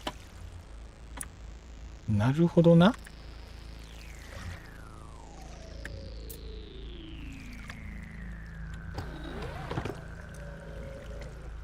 この角度に合わせてクロスしたらこれガラス窓ってどうなるんだ？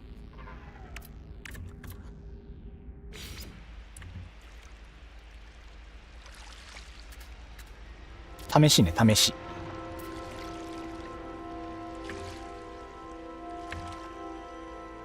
軸が合わない。軸が合いませんね。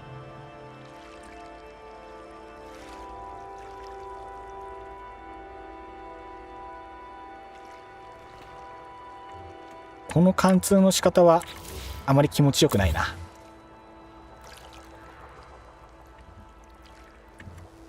消すとこ間違っちゃった。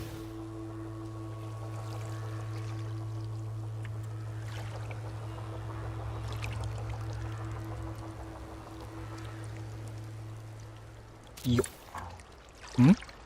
違うわ。ここじゃない、こっちだ。いいよ。こうですね。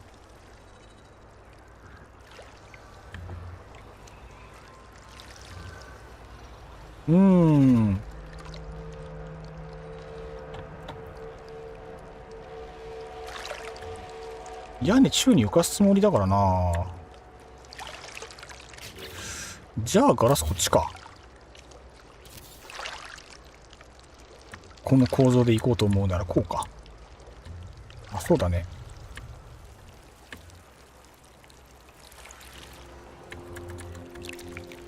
そうだね。そうだね。そうじゃないか。木工で行くならこうじゃないな。ガラスだと軸がおかしくなるから、まあ木か。無理やりこれで合わせるなら木の材料で作るしかなくなるんだな。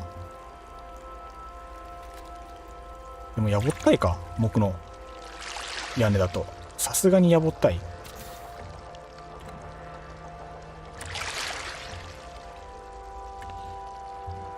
無理やりこの形でいくならこうなる。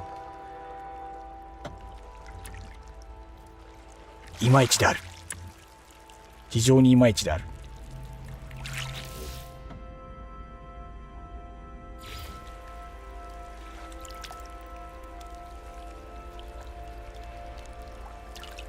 そもそもこれ建築いけるんか。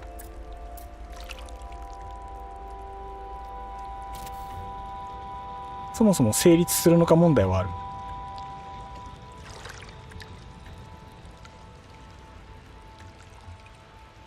でそこがそう走るとここがいらなくなるんだよな。これちなみに造形どうなってんだこれ。こいつ消す。これ消しちゃうとまたおかしなことになる。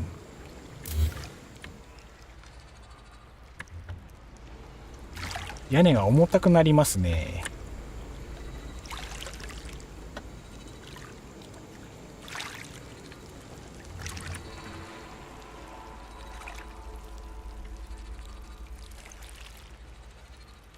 どうあがいてもいまいちだな。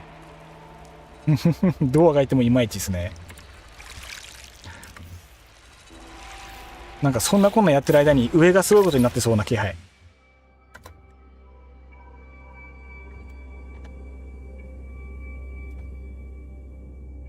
上がとんでもないことになっている。早い仕事が。必要パーツがどんどん揃っていく。すげえ。ワイももっと早く進展しないといけない。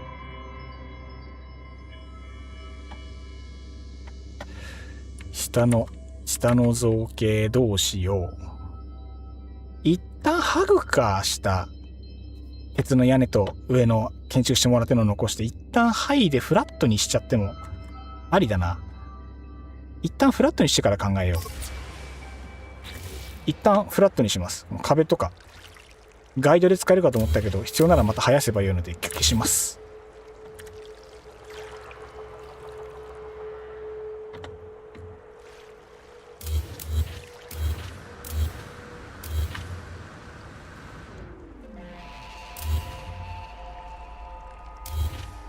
でこの窓ガラスも消します。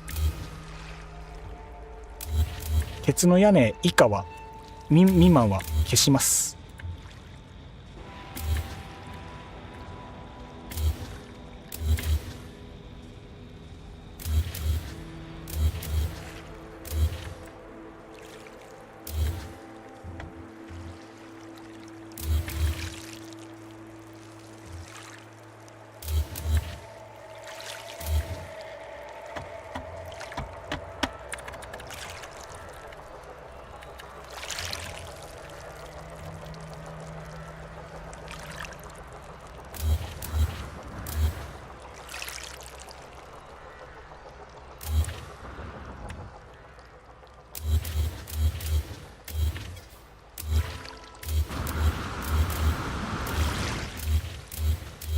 消しまして、こっからまた考える。この屋根をどうするか、延長するか、どうするか。一辺の長さが多分半分とかじゃなくて、多分3分の2とか5分の3とかの露出範囲になるんで、これに合わせて何か部材を選定しなきゃいけない。この辺でもいいかな。下に伸びないか、これだと下に伸びない可能性がある。じゃあこっちか、下に貼るなら。内側のみだな。こっから下、もしくは水平に伸ばそうと思うなら直接屋根部材か。直接屋根部材か、この辺のパーツがある。これクロスするとそれっぽく見えるか。金属と木だからシナジーはあるでしょ。内から見た景色やばそうだけど、まあ一旦これで貼ってみるか。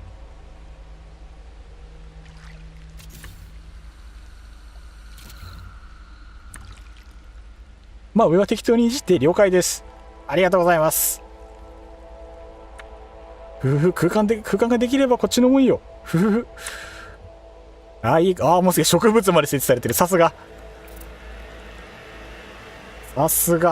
ありがとうございます。早いな、仕事が早い。また置いてきぼりを食らってしまった。さあこっから屋根をどんな感じにしていくか。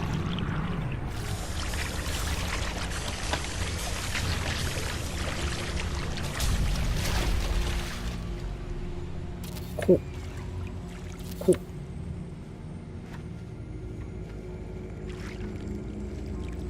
こうこうこうこうこうこうこうこうこうこうこう。ちょっとやっぱりやぼったいかな。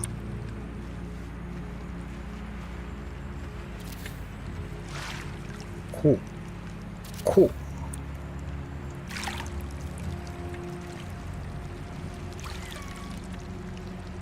やっぱり建築スピードが足りねえ。圧倒的にスピード不足だ。やはり場数を踏むしかないのか。圧倒的に場数が足りねえ。よいしょよいしょ。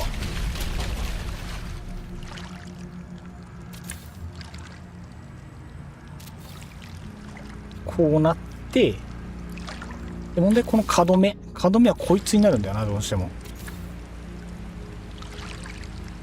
ここの角は位置合うでしょ、多分。合うね。よし。ってなれば思ったより造形は収まるのでは、それなりに。内側は分かんないけど天井を見上げた時にほわーってなるかもしれない。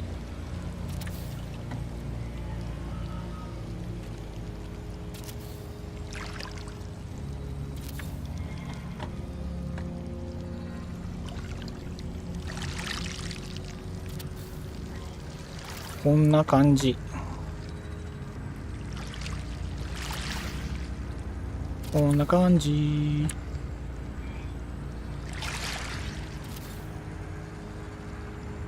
やべ、貫通しちゃう。なんか申し訳ないことになっちゃう、形が。まあ、ちょっとこれも後で調整させてください。それ調整いたします。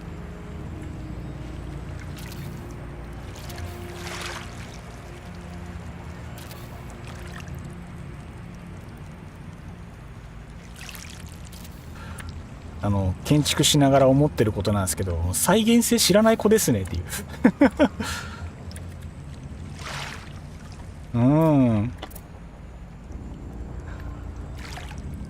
俺は12画までしか広げてないからね。内装下手だから広げすぎても手に余る。確か手に余るのは確かにそうか。確かにやりすぎると後が大変か。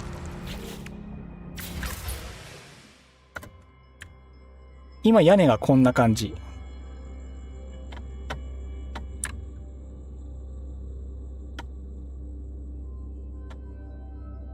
何がしたいかって聞かれるとね、困る何がしたかったのとか聞かれちゃうと非常に困る。あ、いいっすね。やっぱ上にスペースがあると下何してもなんとかなるっすねなんかパーツ貫通してるこれ。読み込みの関係か。意外とでも悪くないのでは。意外といいのではないかと思われます。ふむふむ。よきよきよき。いいね。見てみて、パンダさんのコルベットと同じ形してる。見て、同じ形してるよ。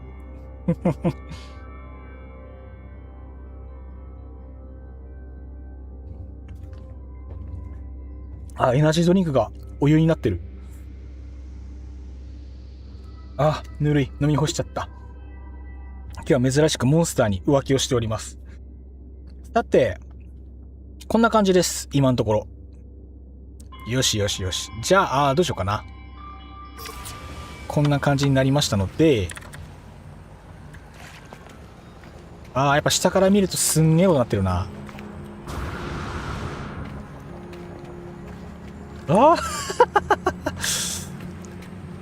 でも、最高があるから意外と、もしくはこの隙間に照明を一個一個放り込むと、中が光ってておしゃれな感じに収まるんじゃない？もしかして。そういうことにするか。そういうことにするか、言うて。試しになんか、ランタンだとちょっとあれなんだよな。なんか適当な明かり置いてみるか。なんか適当に中に照明を放り込んで、多分中に入るはずなんだよね、こうやって。入る。よしよし。入るので、この照明を多分ね、こうして、これの内側に照明を貼ると多分いい感じになるのでは。試しにね、ここに貼ると、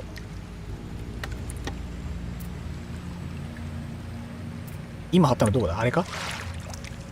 ちょっと明かり消してみるか。一回明かり消して、一箇所だけ照明貼ったんだよな、俺今。どれだ？ここか。あんまり明るくないな。自由建築だけどそこまで自由じゃないし。やりすぎるとね、後々ね、大変だし、再現性がなくなっちゃうから。この屋根の形は意外と良かったかもしれない。この形にして、で、この隙間に明るい照明を、今これ明るさ足んないけど、ここに明るい照明をねじ込むと、かなりおしゃれな屋根になるのではないだろうか。そうしよう。一旦これ採用にして、さあ、こいつではないな。こいつではないな。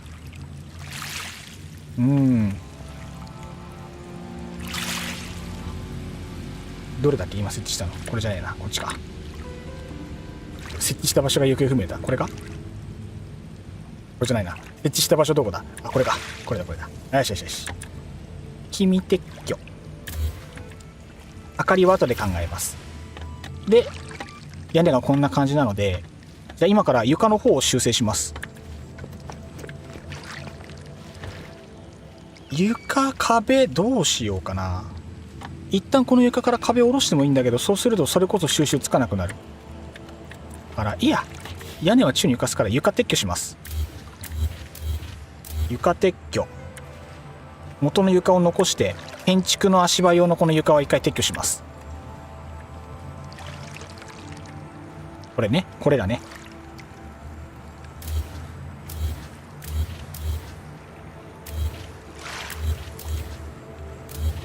いやー、再現性がね、再現するためのこの足場のキーパーツをここで消しちゃうというね。順番間違ってんじゃないって言われたらうーんってなるそれ本当に大丈夫なんて言われたらうーん、正直後先考えれてない。そこは一旦置いておこうかな。後でまたそこはいじるので、一旦これはこのままこうしとく。でこいつを消して、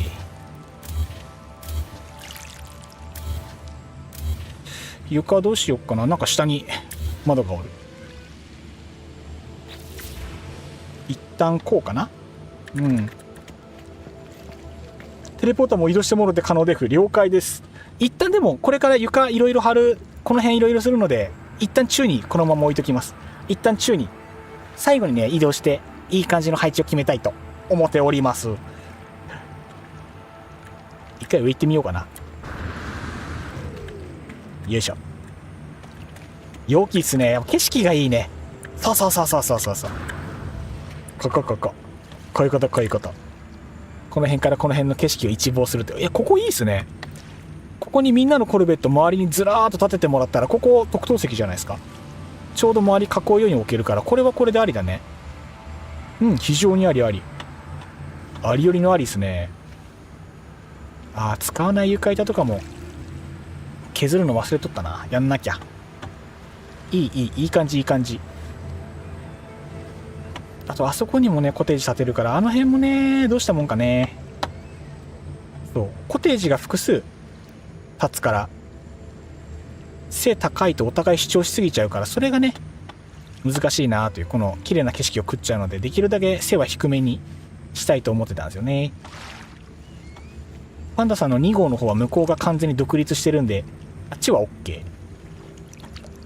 ここが多分ね、こことあとあそこに一つと向こうにもう一つ立つんで、結構みんながずらっと並ぶんですよね。向こうの床板消す？どれ？向こうの床板どれどれどれ？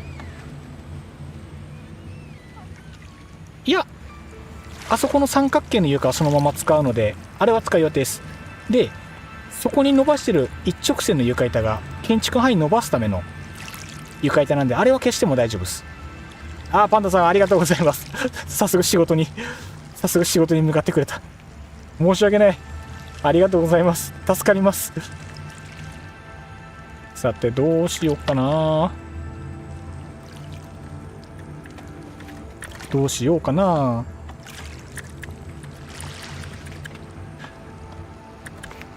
一旦床おしゃれだね。この形がいいね。一回下戻ろう。で床を張り直して、これはこれでいいけどな。どうしよう。いや、張り直そう。四角に。せっかくだからね。せっかくだから、よいしょ。横だったっけか。OK。よし。で、こんな感じになりました。いいね。重てー。重量感あるな。めちゃめちゃ重量感あるね。重量感をどうこうしようと思ったら、やっぱ建築パーツでこの辺は少し立体感ぼかす工夫をするか、鬼のように光源を放り込んでめちゃめちゃ光を放つように改造するのが良いでしょう。そうしましょう。さあ、こっち下どうしようかな。中心がここっすね。中心ここだからなんか置いとくか。目印中心に。これ目印。はい。ここ中心。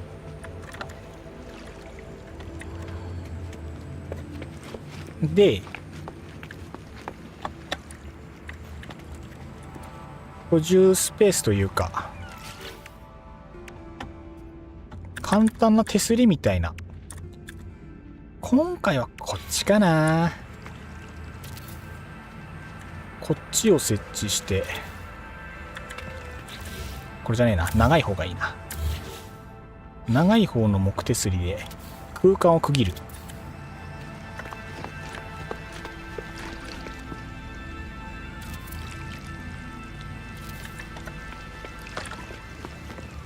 こっち道つながってるから、ここは開放してた方がいいか。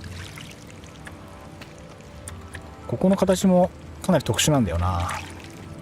違う、こっちか。こっちだな。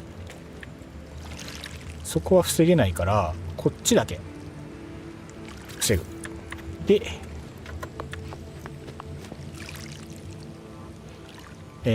ここと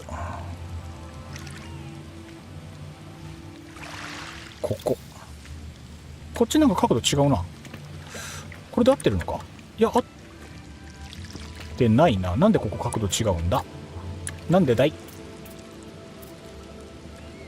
いや、合ってるな。変なの。変なの。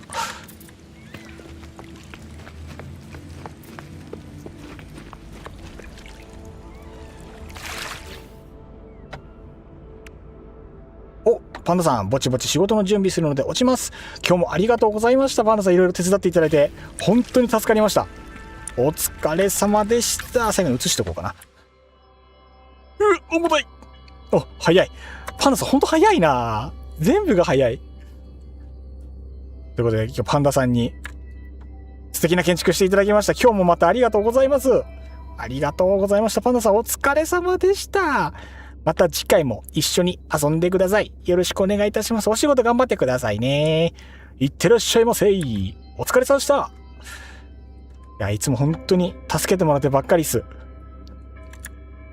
さすがだな。さあ、これをパンダさんのおしゃれ建築を無駄にしないようにやっていきましょうか。マジで下のとこどうしようかな。パンダさんまたね。パンダさんお疲れ様。また遊んでね。これだけ空間が広いとあれだね。ありがとうございました。またね。パンダさんありがとう。さあ、この星にまたパンダさんの作品が一つ増えました。配信の後で向こうのやつもう一回見せますか。さあ、この下に何を建てるかだな。あとな。どうするがベストか。難しいとこだね。金属の柱立てるのは簡単だから、それを、まあ、後々やるとして、下に区画分けて、寝るスペース、料理するスペース、冷蔵庫みたいなの作れれば本当は最高なんだけどね。調理スペース、くつろぎスペースみたいなのを何個か設置できたらいいですね。今何時？まだ日付は変わってないのか。了解。そうか。各有国数、明日また釣りに行くのでね。そう、また釣り行くんですよ。友達に連れてってもらうので。まあ今日も長くても2時ぐらいまでかな。2時ぐらいめどにしようかな、今日は。いや、いいっすね。よし。さあ、こっから区画分けして、区画内にいろいろ立てていきます。のために、こうだな。一旦こういう感じで区画してみる。仮にね。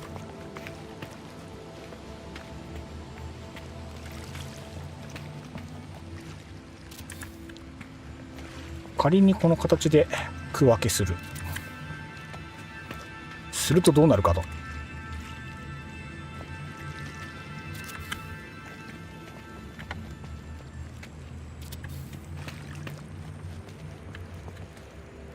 ほい。結構ブース狭いか。あ、ダックスフントさんこんばんは。いらっしゃいませ。ありがとうございます。今日も建築会でございますので、よければゆっくりしていってください。パンダさんの神建築がまた一つ追加されまして、すごいことになっております。3番コテージでですね、今。こんな素敵な屋根が、ここに爆誕しましたので、これをベースに、今回あまり壁を張らずにね、空間を広く使った風通しのいい感じのコテージというか、そんな感じの空間にしようかと思います。どんな感じになりますかね。楽しみ。だいぶね、すごいことになってるので、ちょっとこれに、このパンダさんの建築に恥じない、活かした内装というか、そんな感じの考えなきゃいけないところですね。さすがなんだよな。どこまでいけるでしょうか。乞うご期待でございます。すげえな。さあ、やっていきましょう。あ、もう夜だぜ。夜になるのが早いぜ。サーカステントみたいでとてもいい。ありがとうございます。やっぱりこの螺旋建築いいですよね。一応ここの建築が、こっから入場してきて、どうもーって入ります。で、こう見えるんですよね。でね、こうでしょ。こっから自我か。こっから飛びます。で、いの一番にこう見えるんだ。いの一番にこう見えるから、すげえなやっぱり存在感が。これを生かした感じにしていきたいと。どうしようかな。ってことは、そこの入り口は入り口で、ほんのり区画して、奥をあえて見せない形にした方がワクワクするか。そうしよう。あえて入り口一発目からは中をちょっと見づらい形に、わざとしてワクワク感を演出しよう。のために、どうしようかな。壁をじゃあどこに貼るか。あんまり壁を一生懸命壁しすぎると、それはそれでやぼったいので、程よくしたいな。風通し重視と言いつつ、この手かな。この手の方が一旦いい気がする。こっから入って、こんな感じでお邪魔しますで入るので、斜めがいいんだけどな。難しいとこだな。床を複雑に張りすぎて壁一面張るのも一苦労。そっか、そうはみ出すのか。へへ、やべえ、難しすぎる。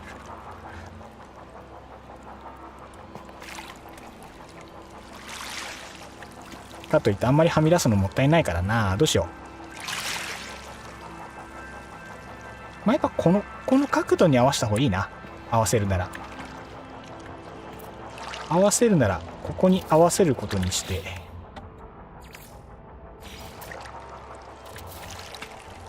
ここスナップ、こ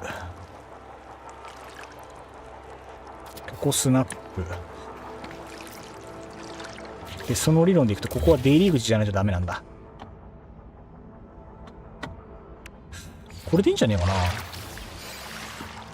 隠すだけならこれで足りる気はする。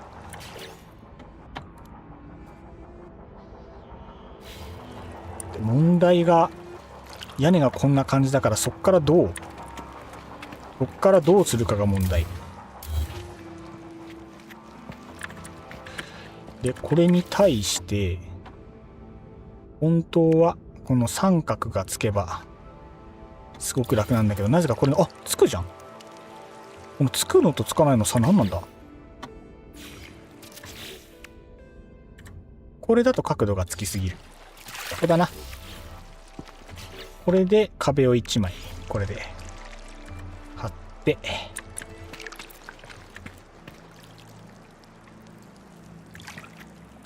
こういうんでいかがか。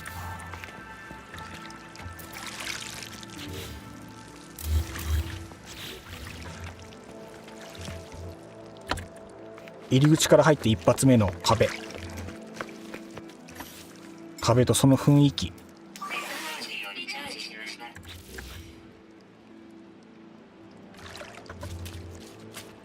今回の建築は景色ありきプラス演出をどこまでできるか。リゾート地っていうのはワクワクしなきゃいけないんですよ。ワクワクしなきゃいけないわけですよ。難しい。非常に難しい。ハーフ壁のガラス壁があれば最高なんですけどね。ないっすもんね。ないからな。一旦こうの、そっちに生やすか。生やしちゃうか。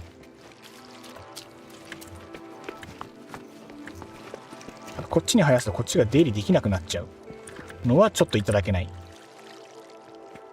あとここ隙間空くんだよね。このまま横に貼っちゃうと。街灯をぶち込んでうまい具合にごまかすっていうのも一つの手。街灯ぶち込んでみるか。いや違うな。今回は力技で持っていこう。時にはありでよ力技。上のフレームと形を合わせたいのでこっちか。形が合わないね。上のフレームと違う、場所が合わないんだ。そこじゃない。もうちょいこっち。この辺り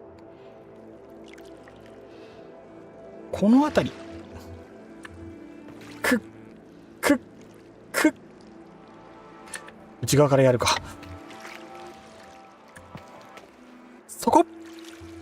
そこだ。違う違う、そこだ。違う。ダメだ、収まらないダメだ。床の方に引っ張られる。ちょっと無茶か。さすがに無茶かも。この角度で壁張るの複雑にしすぎて普通の建築がまんまならなくなっている。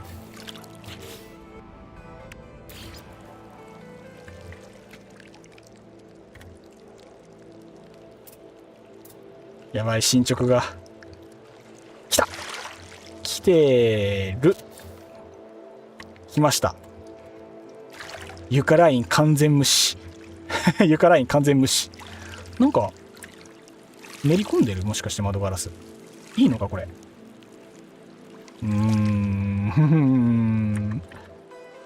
まあ一旦後で考えるか。どうなんだろうか。また後で考えよう。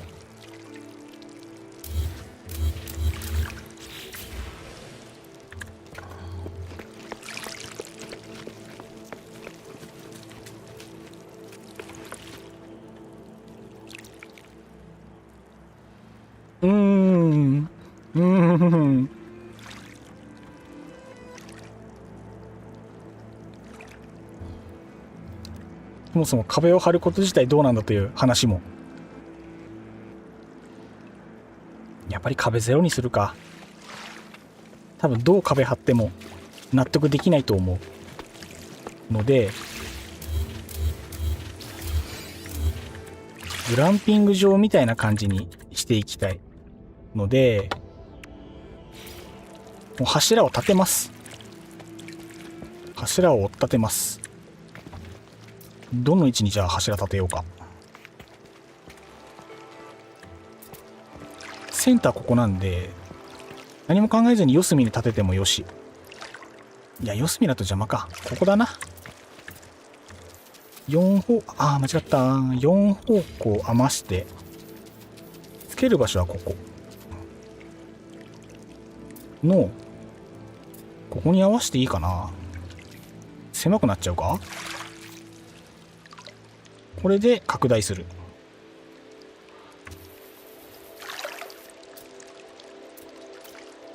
でかすぎてもダメだけど試しに。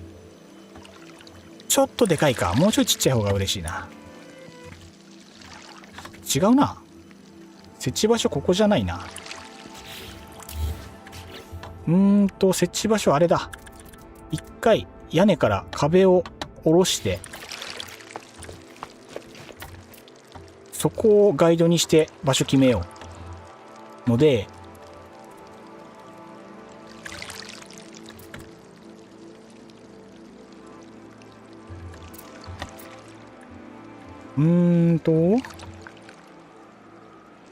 柱6本は欲しいな。1、2、3、4、5、6にするか。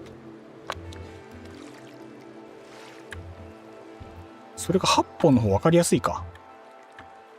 斜め角から入ってって、1本、2本、3本、4本。多いな。6本。6本だな。6本にしよう。四角なのに床四角いのに6本。屋根12角形とかなのに12角形で6本はいいのか。4本でいいか。どっかいいところで4本にしよう。やるなら対角線が良いでしょうので、ここの角から見て1個目。来い来い来い来い来い来い来い。いい感じにかかれ。うおー、なんかいい感じになれ。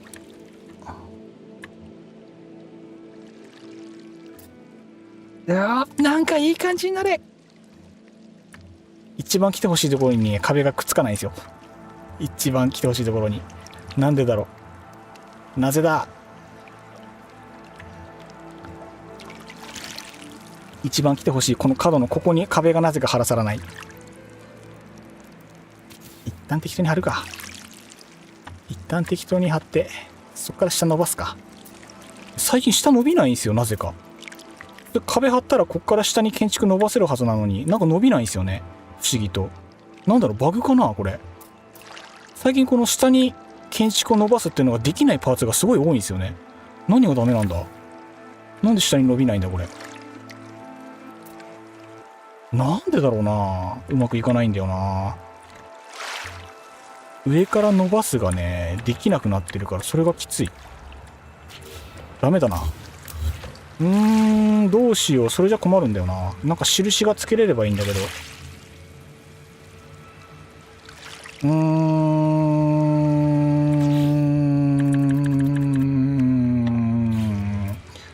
気合建築。もうどうしようもないので気合建築で行くしかないか。無理やり真上から覗いて、無理やりいい感じにする。その角度でいくとどっかにいい交点あるはずなんだよな。角床はここにしかないから当てにならんので、斜め直線1個2個3個、ここかな。この辺に置いとくか、とりあえず。斜め板の1枚目2枚目3枚目とここの交点 OK。 他のところもそれでいく。斜め板の1枚目2枚目3枚目の交点の位置違くね早速予定が多分ねこの辺だと思う。多分だけどこの辺な気がする。違うかな。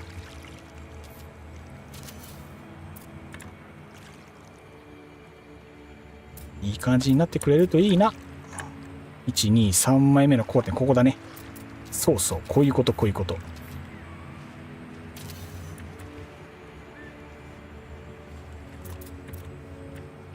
2、3枚目のなんか床板がおる。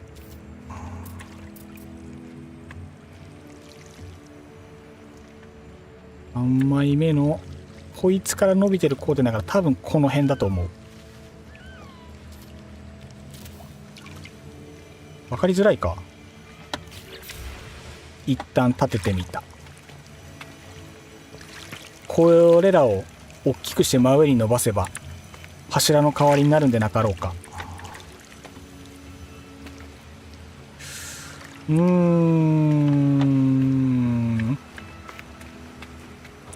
んともなん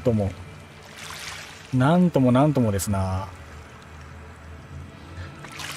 あ、琥珀さん、ウェイ、いらっしゃいませ。今日も京都でノーマンズスカイ建築会でございます。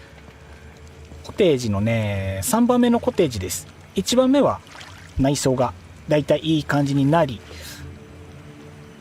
2軒目はパンダさんが作ったやつ。どうしようかなと思ったんですけど、箱はできてるので一旦後回しにして、今3軒目の箱を作ってるところでございます。でパンダさんのご協力により屋根がすごいいい感じになりましたので、この屋根をベースにいろいろ考えていこうとしているところでございます。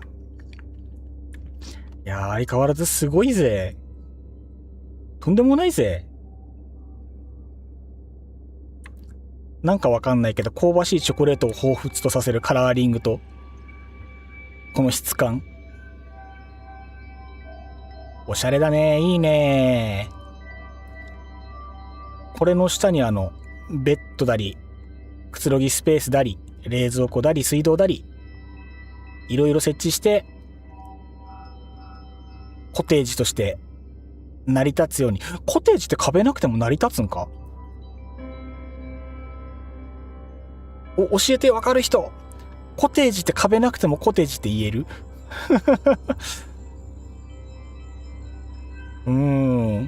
どうなんでしょう。どうなんだろう。難しいとこや。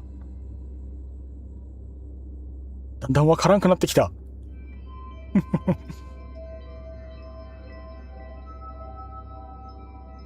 どうしようかな。いろいろまだ悩み中なんですよね。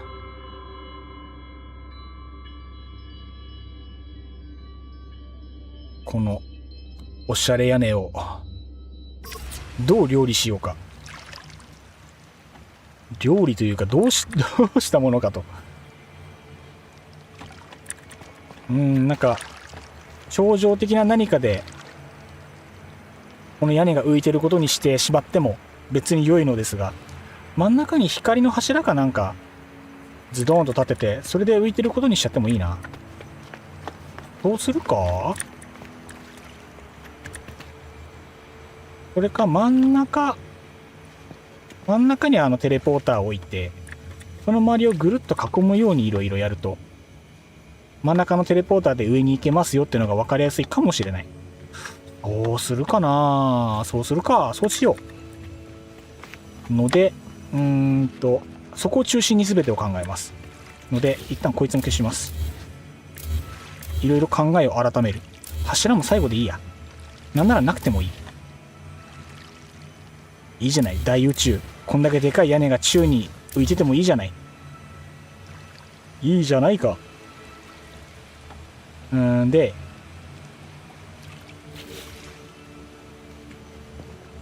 将来的にここにテレポーターが来ますよってなった場合に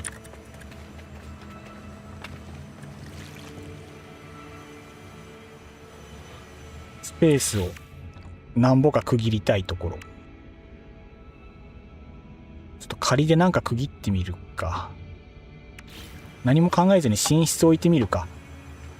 一番目覚めの良さそうな場所に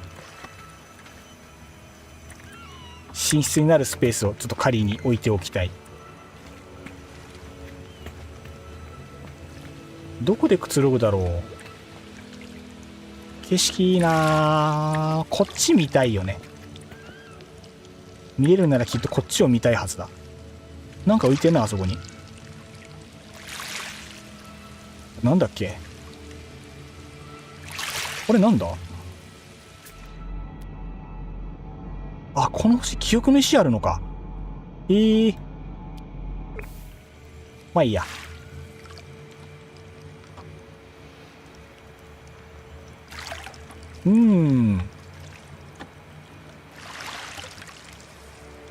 爽やかだこっち側が。向こうは別のコテージがこの後建築される予定なので、そっちの方に目を向けちゃうのはちょっともったいない。あっちにもコテージが建つってことはやっぱこっちだな、景色を眺めるなら。ということは、おはようございますって言ったら、こっちの広い景色が見えた方が気持ちがいい。 OK、 分かった。じゃあこの辺だね、ベッドは。この辺をベッドスペースにいたす。白眼鏡さん、自分のコルベットです。どれどれどれ、どこどこどこ。どうかコルベット止めてます？どりどり。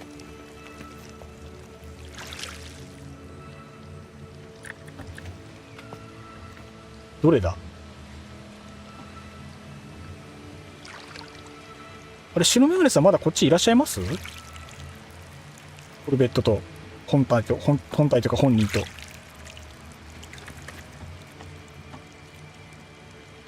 もしかして他の配信にするコメントを間違ってこっちで打ってるのでは。そんなまさか。最近また新規でノーマンズスカイの配信始めてる方も多いですからね。僕もたまに巡回してるんですけど、おお、増えてると思って。おしゃれな VTuber さんとかイケメン VTuber さんがね始めてるので、いいぞいいぞと思いながら見ておりました。老婆心でもないけども、そういますよ。よかったよかった、まだいらっしゃる。ありがてえありがてえ。映ってないのかな、僕の方で。もしかしたら僕の方からだけ見えてないかもしれないですね、もしかしたら。最近やっぱ調子悪いんだよな。調子悪いんですよね、なんか不思議と。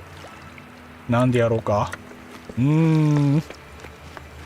よし、じゃあ鳥間の真ん中に柱立てないな。もう先立てちゃうか。柱立てちゃおう。目印のね。で、そうすると多分街灯関係、明かり関係が一番楽なのではないだろうか。で、センターでぐるっと回る明かりっていうと、多分この辺のアトランディウム灯とかがちょうどいいと思うんですよね。こいつを拡大して上にガッチャンコさせると話が早いのでは。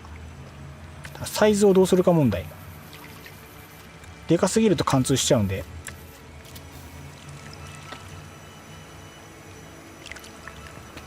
あ、アズラさんいらっしゃいませ。私も自分のコルベット出すか。あ、いいですね。いらっしゃいませ。ありがとうございます。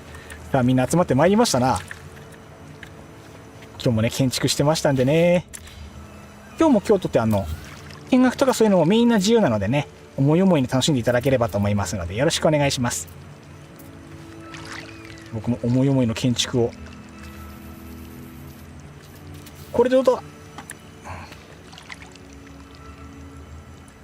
完璧じゃない？もしかして高さ完璧では？もしかして。いやー、なんてパーフェクト。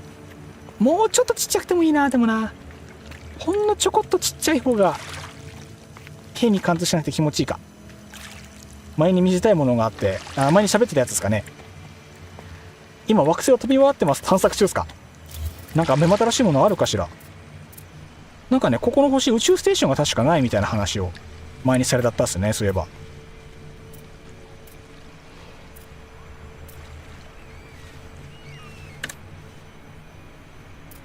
これでどうだ。どうじゃ。もう少し縮めたいか。あともうちょっとだけ縮めたいな。あと角度だな。角度がちょっと。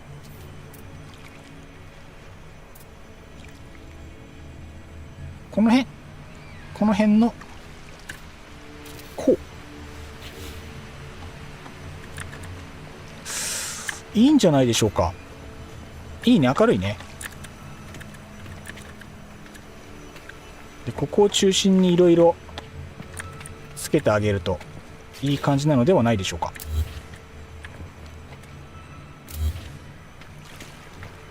明かり消して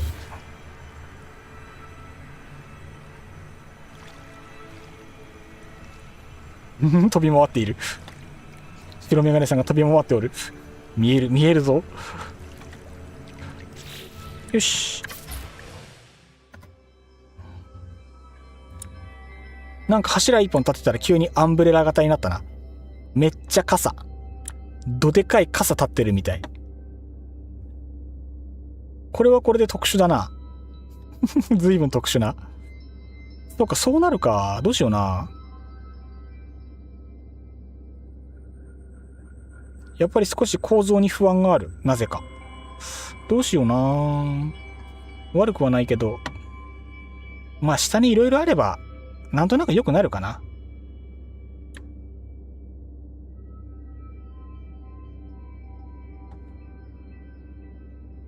寝室ぐらいはちょっと壁で軽く囲っていい感じにしてあげた方がいいかもしれん。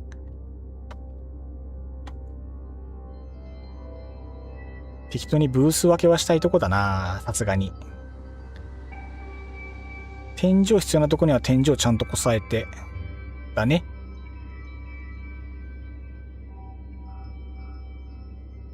あとはこっちの広い空間に対して階段で水面スレスレに下ろして向こうに板を伸ばしてでコルベットの発着場みたいな感じにするのと水遊びができそうなね感じを作ろうと思ってるのでそれもやりたいわね。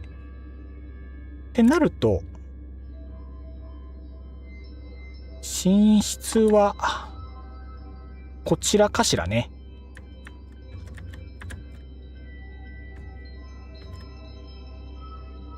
あんまり奥まったところに寝室あってもあんまりしんどいかしら。さあ皆さん遊びに来ていただいているようなのでちょっと合流しようかしら。一旦建築こんなもんにしてもいいかもね。ちょっとなんか行き詰まってる感はある。じゃあ一旦ここはこんなもんにしときます。あとはまた今度考える。いいね。そうこの景色が綺麗なんですよね。これが素晴らしい。虹が出るのが本当に素晴らしいからね。これを一望できる方向にしたい。方角向こうっすね。そっちとこっち側が見えればそっちの方向が見れれば最強。よしよしよし。じゃあこっちに戻ろうかな。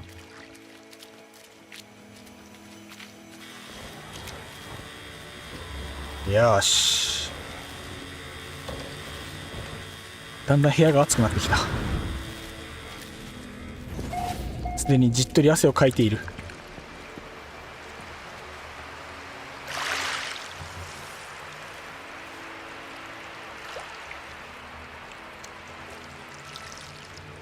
どうしよ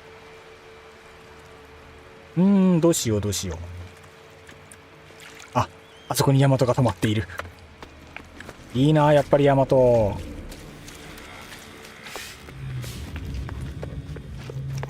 いいな映えるな。結構やっぱ屋根存在感あるな。やっぱ存在感出るかなとは思ってた。やっぱ景色ちょっと食っちゃってんな。いやーこれなんだよな。一望できる景色の中に存在感がありすぎるの困るからどうしようかなと思ってたんだけどやっぱりでかいな。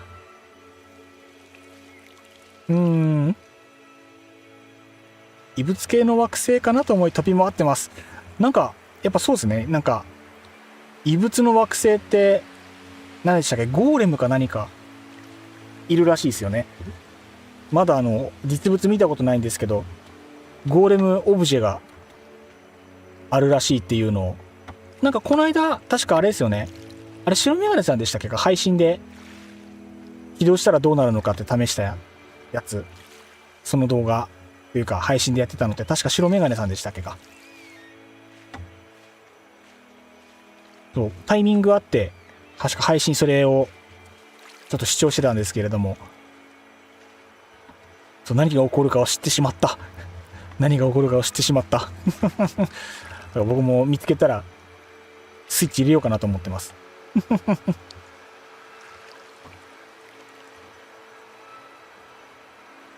はいやっぱりそうですよね。あれ面白かったっす。あれもどうなるんだろうと思ってたらそのうちアップデート入るのかなあれもそのうちアップデート入るのかな。どうなんだろうどうなんですかね。なんかいろいろまた変わったら面白いですよね。あれも向こうどうしようかな。床がやっぱ高かったかな。ああやって見ると難しいところじゃ判断が難しい。いやにしてもここのロビーもすごいいい感じですね。こっちは龍騎さんに建築してもらったカウンターと、パンダさんに建築してもらった内装と喫煙所と。箱は僕作ったんですけど、背低い建築ってやっぱ迫力がどうしても不足がちになっちゃうんだな。自慢しとこ。自慢できるうちに自慢しとこ。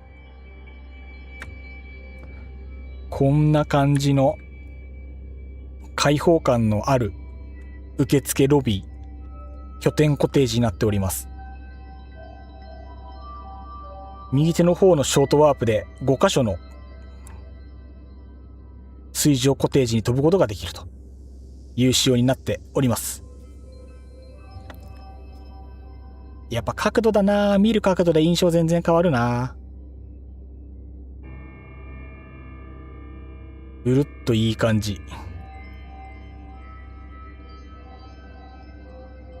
なぜか喫煙所、端っこの喫煙所だけ造作もりもりで気合が入ってる。タバコ好きな感じが全力でにじみ出している。ついつい。いやでもいい感じだね。実にいい感じだ。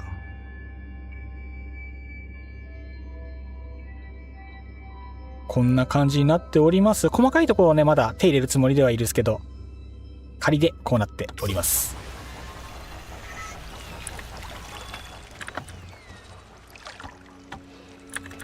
さて、アズラさん見せたいものがあるという話だったんで、いずこ。今別の惑星にいるんですね。どうしようかな。ここで待ってた方がいいのか合流した方がいいのかがちょっとわからないところ。どうしようかな。いやー、あれ屋根どうしようかな。ひまじんさん、ふっちん、どうした？何があった？ひまじんさんどうした？目で応答せよ。プッチンプリンを食べたのが何かにブチ切れているのか。何かにブチ切れてるだとちょっと悲しみと怖さがある。この辺もな、もうちょいなんとかしたいよな。ここはステーションにないので少しシップ変更します。了解です。了解でございます。ヒマジンはログアウトしました。ログアウトしてしまったが。いや、申し訳ない。どうしようかな。今日また久しぶりに、もう建築は今日もういいから、あれしますか。トイベット鑑賞会に移行しますか。どうする？どうします？アズラさんもやっぱりステーションなくて動きづらそうだから場所変えようか。じゃあ場所変えましょう。いつものところでよろしいですか。かなり久しぶりにはなりますが、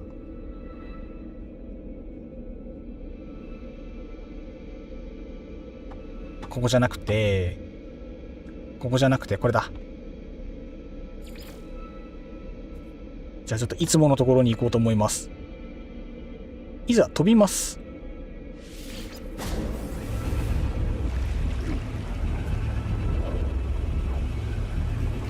ではこちらアズラです。発進します。了解でございます。こちら国和、お元気ですか。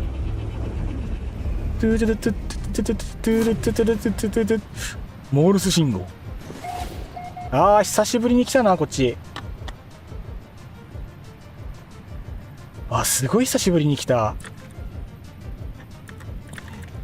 ヒマジンガログリー。なんかめちゃめちゃ暗い。ここの拠点こんな暗かったっけ。パーツの読み込みが追いついてないだけかな。うわ、なんかめっちゃ暗いこの星。あー、こんな暗かったか。いろんな建築が中途半端になってるね。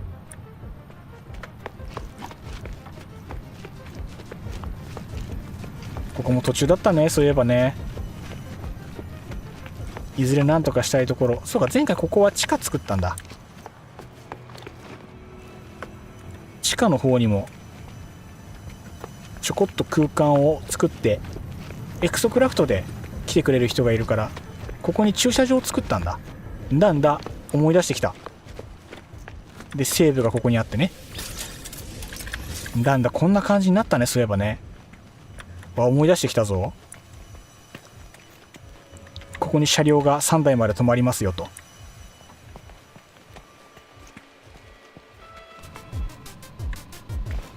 作ったこれ。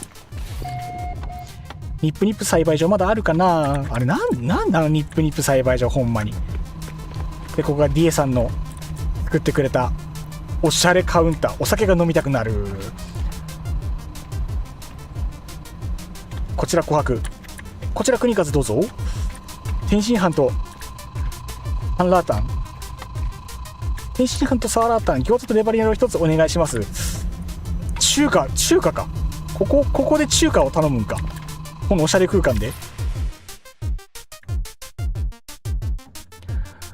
ここで中華を食べるんか。バキバキの中華。換気扇ないけど大丈夫か。後で換気扇つけるか。お酒が出そう。おしゃれなカクテルが出そうなのに。中華食いたくなるよ。腹が減るよ。国和今日まともな晩飯食ってないよ。たくあんと白米を胃袋に押し込んだだけだよ。腹が減るぜ。おしゃれ空間だね。いいね。ちなみに私のコルベット、イエス。ボワ小白さん、ボワ調理してる。ここの空間もまだ途中だったね。ここの角目ずいぶんうまくいったよな。そうだ、ここの喫煙所も途中だったね。今までできた全てを学ぶことができる。最高か？素晴らしいね。久しぶりに来た、ここ。こうやって見るとやっぱり暗いね、ここの空間ね。上の方も確かだいぶスッキリさせたんだよな、いろんなもの。懐かしい、これ。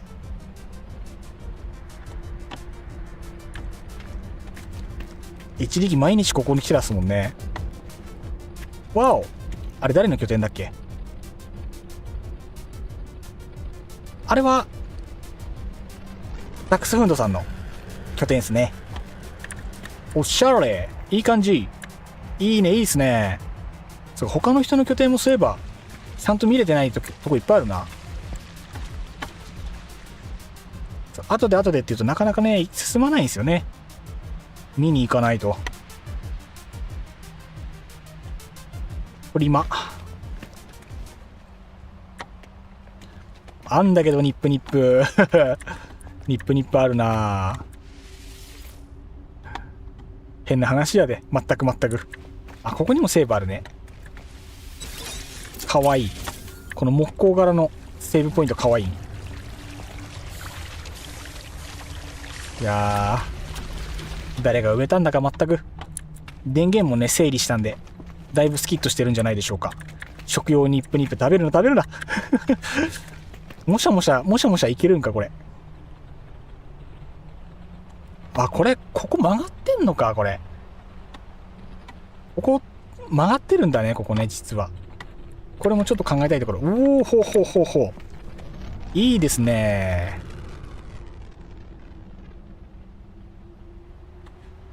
どうしよう。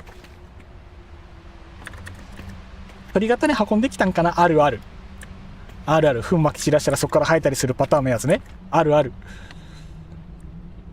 よし、じゃあコルベットをお持ちの皆さんが準備できるまで。なんかあそこの拠点もいつの間にかすげえ進化してるな。あれパンダさんの拠点や。あれも後でみんなで見に行こうぜ。ちょっと飲み物取ってきてもいいですか。今飲み物が切れて久しいので、ちょっとみんなが準備してくれてる間に僕は飲み物を取ってまいりますので、一旦離れますんで、皆様の準備の方をよろしくお願いいたします。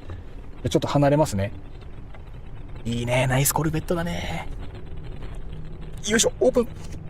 ちょっと冷たい飲み物をじゃあ用意しようかしら。ちょっと離れます。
いしょ、すいません。大変お待たせいたしました。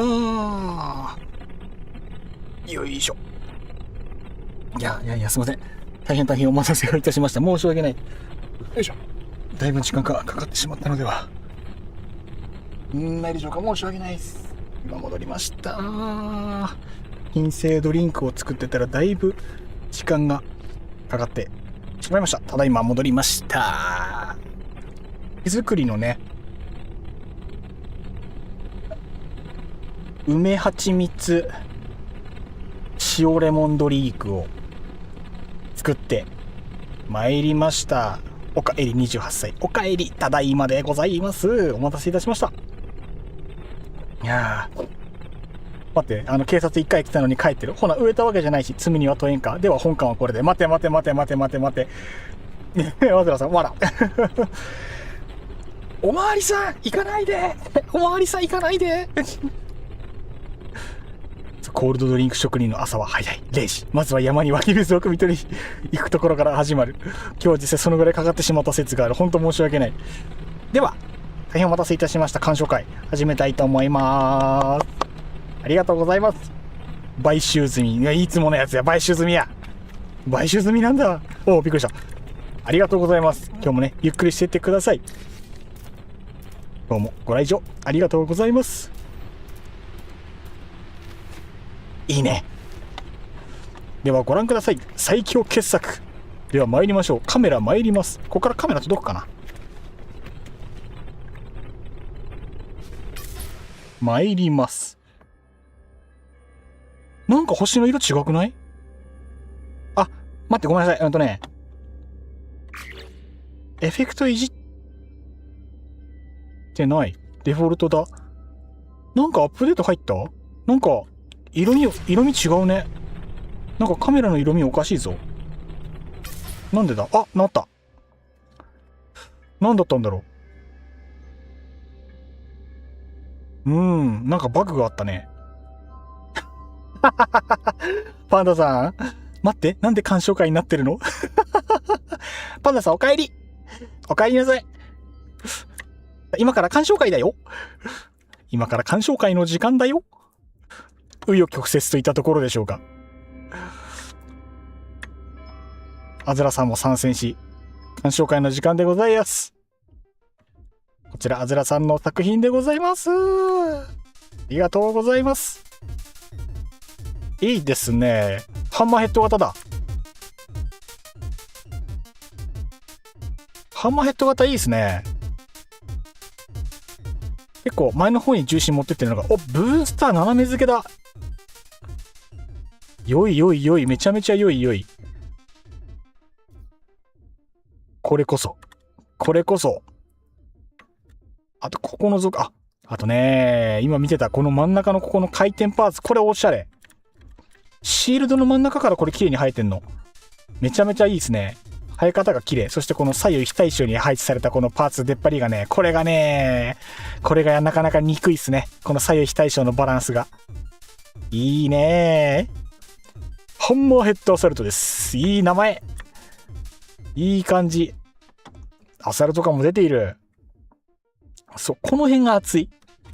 この辺の造形が熱い。これどういう構築なんだ？これおしゃれだな。足場パーツ？これ。この羽組になってるところって。こんなパーツあったっけか？あんまり見たことないパーツかな。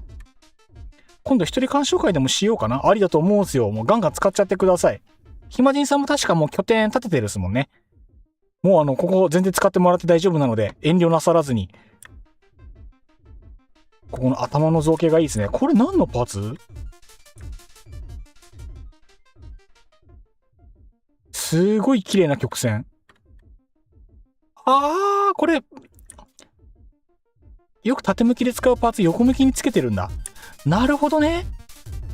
真ん中のジョイントも綺麗だね。ぴったり真ん中で合わさってるからすごい綺麗。これすごい。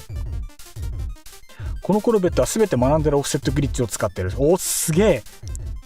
じゃあ本当にいわゆるテクニックを総動員して作ってるわけですね。これすごいな。すげえ。シールドがすげえ綺麗に埋まってる。これこんな綺麗に埋まるんだ。上手、設置が。すごいな、こだわり感じるな。調整も完璧。すっぽりはまってるもんね。いいですね。非常に良い。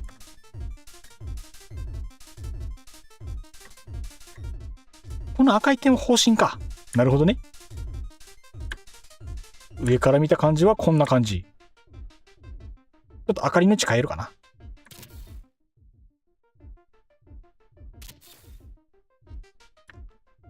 かっこいい。ブースターの下。ブースターの下もだんだん見ていこうかな。あ、コックピット下だね。いいね。お腹の、いい。お腹のとこまっすぐストレートに骨入ってるのがいいですね。また下からの造形もいいですな。一旦太陽、あれだな。一旦素直にこの位置に止めとこうかな。いやー、いいね。下から見た感じもいいですね。あ、後ろのブースターね。了解っす。ちょっと後ろ見てみましょうか。羽広がってる感じもいい。いいね。この尾ひれみたいになってるのがまたいいですね。このハの字がいいですね。180度のタレットトリック使ってる。へえ。こういう付け方できるんだ。しかも、ここの方針とかも真後ろにつけてるですもんね。これパーツの前後自体はまた入れ替えてるんだ。下部のブースター1個2個。で、ハの字に1個2個3個4個。真後ろに1個。いいね。全部で7機かな。目に見えるところについてるブースターは。いいっすね。下から見た感じすごいな。この広がりが綺麗。いいですね。すごくいいですね。やっぱこのフラットな背中がすごいかっこいいですね。フラットなんだけれどもやっぱ造形の凹凸がちゃんとしっかり出てるのがね、おしゃれ。これもブースターだっけか。そして裏側の入り口の脇にあるのが補助ブースター。裏側の入り口の脇。入り口どこだ。入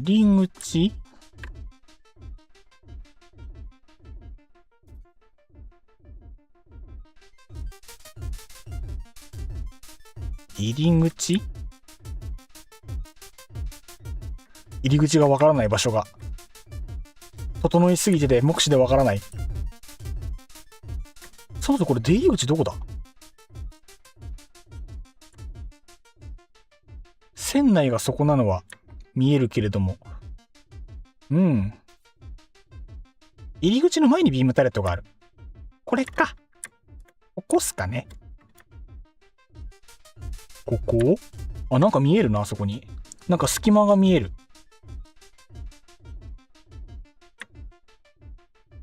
隙間からこんにちは。いや、ここは普通に空間っぽいな。乗り口上だけか、もしかして。そこ？あ、ここ今閉じてるのか。今閉じてるだけですね。了解です、了解です。普段ここ開いてるんだ。あ、入れた。お邪魔します。じゃあこのままちょっと中見ていこうかですね。あ、いいですね。良いですね。いい感じ、いい感じ。ここはやっぱり窓ガラスってて横に広いのがいいですね。タレットもよく見える。このデスクいいなぁ。で、操縦席の空間があり、ベッドがあり、中身はまだですね、了解です。これが上ですね。上の空間の広さもいいですね。これがあれですね、外のパーツが中の方に侵食してきてるのがまたデザインが丸々変わっていいですね。最近ノーマンズスカイやってないからまだデコレーションしてない。なんか最近あれですね、みんなノーマンズスカイから離れてるんですね。いろんなゲーム出てるからね。ワイもぼちぼち他のゲームとかは触ればいいんだけど。でもね、このコルベット使ったハブは3枚だけ。たった3つ。1個、2個、3個か。すごっ。ハブ3つでこんなになるんだ。これすごいですね。3つ ?4 つ ?3 つか。くしゃみ出る。すいません、失礼しました。くしゃみ出ちゃいました。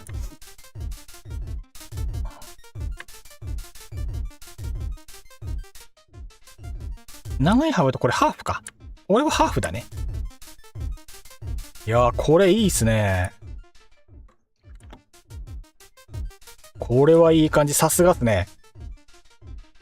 やっぱいいなー。グリッチができると幅が一気に広がるな。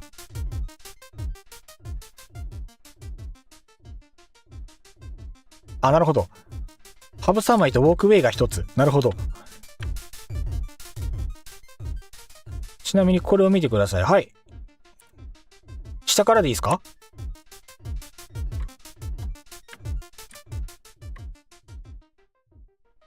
これですね。このタレット。そう、これ気になってた。後ろ向きについてるから珍しいなと思って。これも多分グリッチかなんか使わないとこの角度で確かつかないんですよね。確かそうだったはず。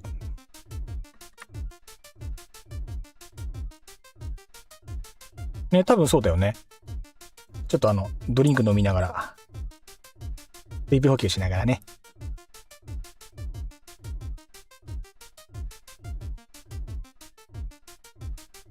うわぁ。オリジナルドリンクうまっ。これ大成功だったな。うん。なるほど。ここが180度回転テクニック。なるほどね。やっぱり回転してるんだ。最近これ、そのテクニックを、リエさんの配信だったかな？実際にその目の前で見せてもらって、こうするとこうなるんですよねっていうのを見せてもらって、ブースターの部分は45度回転。45度、これ斜め回転。これすごいですよね。なんとなくね、斜めの方が難しいイメージがある。うん。この斜めすごいんだよな。やっぱ奥が深いっすね、コルベットは。奥が深い。いろんな技あるからな。補助エンジンはこちらです。見る。どれどれ。これね。これが補助エンジンか。でかい補助エンジンだぜ。サイズ感がありますな。加速がはかどりそうですね、これね。下に2機だけついてるんだよね、この補助エンジンが。いいなぁ。いい感じですね。デザインがいいんだよな、このエンジン自体も。長方形のね、ところに出っ張った丸いパーツがあるのがね、またおしゃれなんですよ。これ馴染んでるんですよね。うん。斜めはそれ自体簡単だけど、ちょい手間なだけ。そうなんだ。ちょい手間なだけなんだ。斜めも覚えたいけどな。いわゆるその水平に対して45度とかの回転斜めと、あとは正面から見た時に上下角が変わる。そう、上下斜めってあるじゃないですか。どっちもマスターできたらね、すごい幅広がるんですよね。リアクターは全部で5機。すべて背面配置。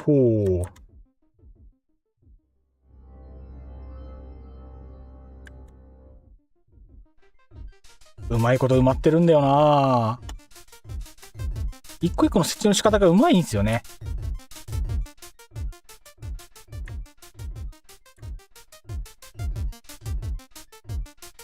その手間を繰り返すと円形ができる。出た。それさっき見せてもらったやつだ。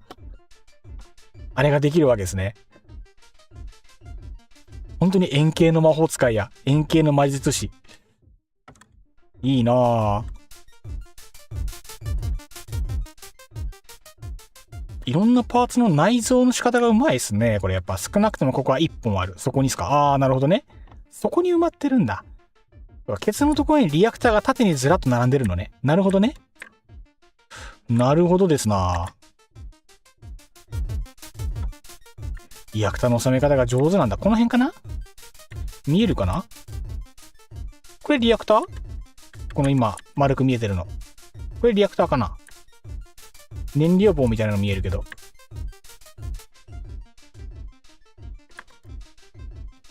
またこの真ん中がちょっと空いてる中のパーツが見えてるのが、この造形すごいですよね。これマジですごいな。こだわり感じる、この角度。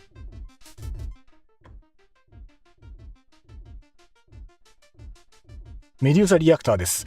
メデューサリアクターやっぱ綺麗に埋まってる。あ、この配管そうだ。この蛇腹管、ちらっと見えてるの、これリアクターのやつだ。これうまいな。上手に埋まってる。これがすごいですね。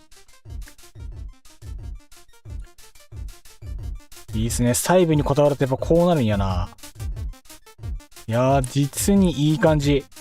いいっすね。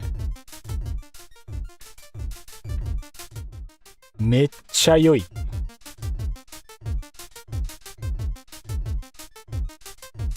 やー、マジですごいな。あとこのハンマーヘッドっすよね。この頭の造形がまたかっこいい。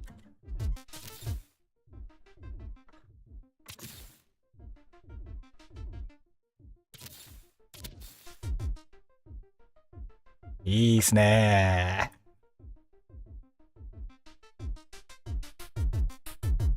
グリッチをふんだんに使って細部にこだわったこの造形、素晴らしい。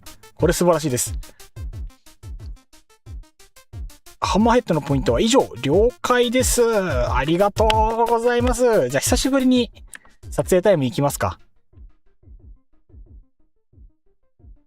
キャメラを構えて一番写真写りのいいところに合わせますか。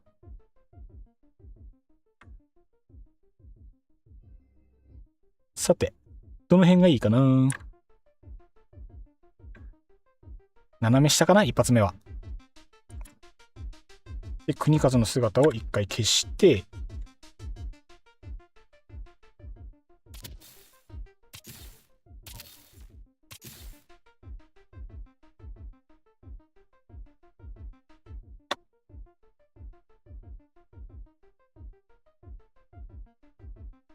もうちょっとアップにしたい。なんか久しぶりだからなんか調整が難しい。前どんな感じにしてたっけな。下からかっこいいと思う。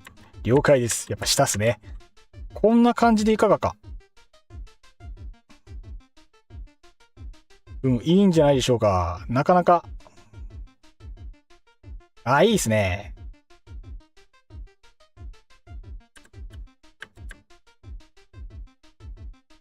ではここでスクショタイムでございます。皆様思い思いにスクショ撮っちゃってください。いけてるなぁ。かっこいいなぁ。やっぱりタレットが外にね、出てるのがね、いいね。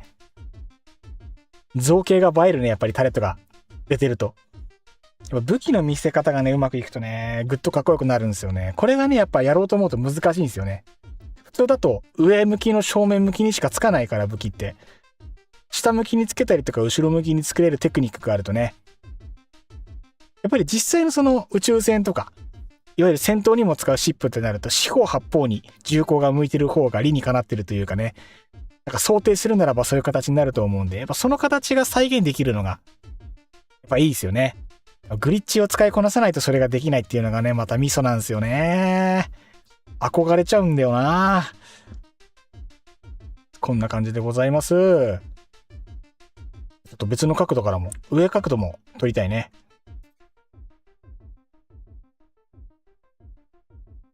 この角度かっこいいね。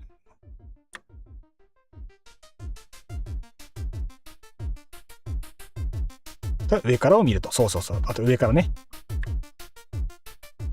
向きがいつもと逆だからちょっとなんかいろんなものが映り込むな。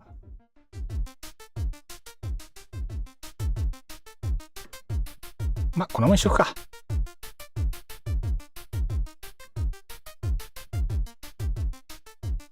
光はどんな感じがいいかな。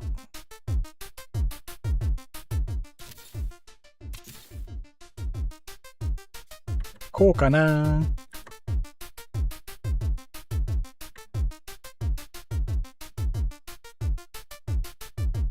なんかでかい剣みたいかな。確かになんかサーベルっぽい。真上から見ると。真上から見てみますか、試しに。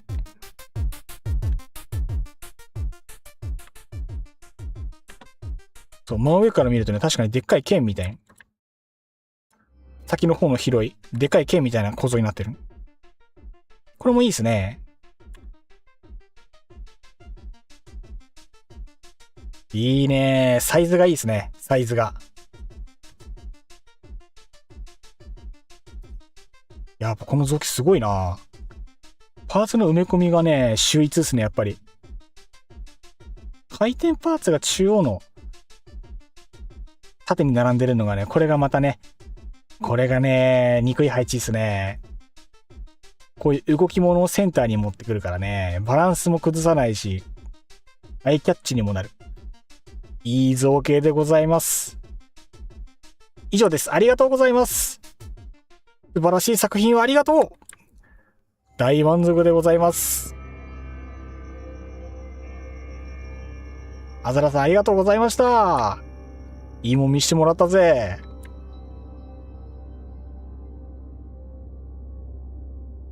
コルベットはいいっすね。作るときは形作るのが一番大変ですね。やっぱりそうなんだ。自分のイメージ通りの形に持っていくっていうのがやっぱり、とにかく技術がいいですよね。でも見せれてよかった。いや、こちらこそありがとうございました。いいもの見してもらったっす。最後飛ぶとこ見ようかな。ハンマーヘッド発進。了解。いいっすね。やっぱ平らな造形がまたいいですね。やっぱコルベットはいいね。コルベットはいいぞ。ありがとうございました。いやー、えがったっすね。いやー、えがった。いいもん見してもらった。さて、では今から、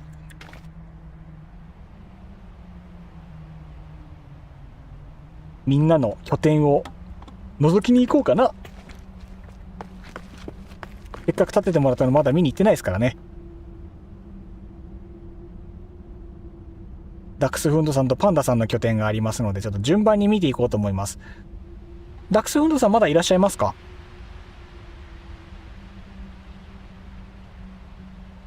で、みんなのご感想か？そうですね。今からみんなの拠点の方を見てって感想をちょっと上げていこうかなと思うんです。びっくりした。もし差し支えなければ、ダックスフンドさんの拠点から先に覗きに行っちゃおうかしら。距離的にね。今日もう抜けちゃったかな？じゃあすいません。ちょっとお邪魔させていただいてよろしいでしょうか。ぐへへへへ。突撃隣の晩ご飯。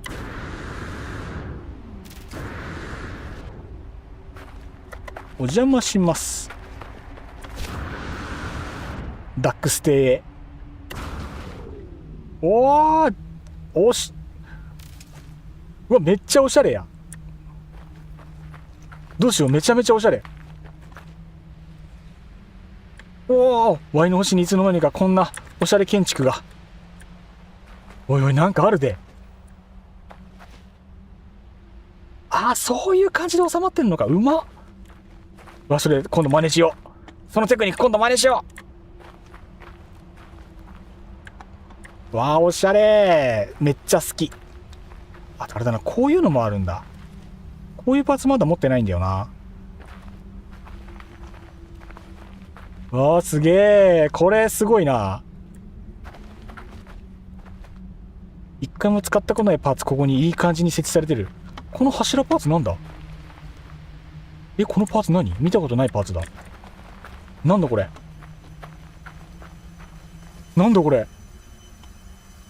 こんな壁パーツありましたっけ？何これ？知らない。国数こんなの知らない。なんだこの建築パーツ。なんかの報酬アイテムか？水中用の柱？こんなパーツあるの知らなかった。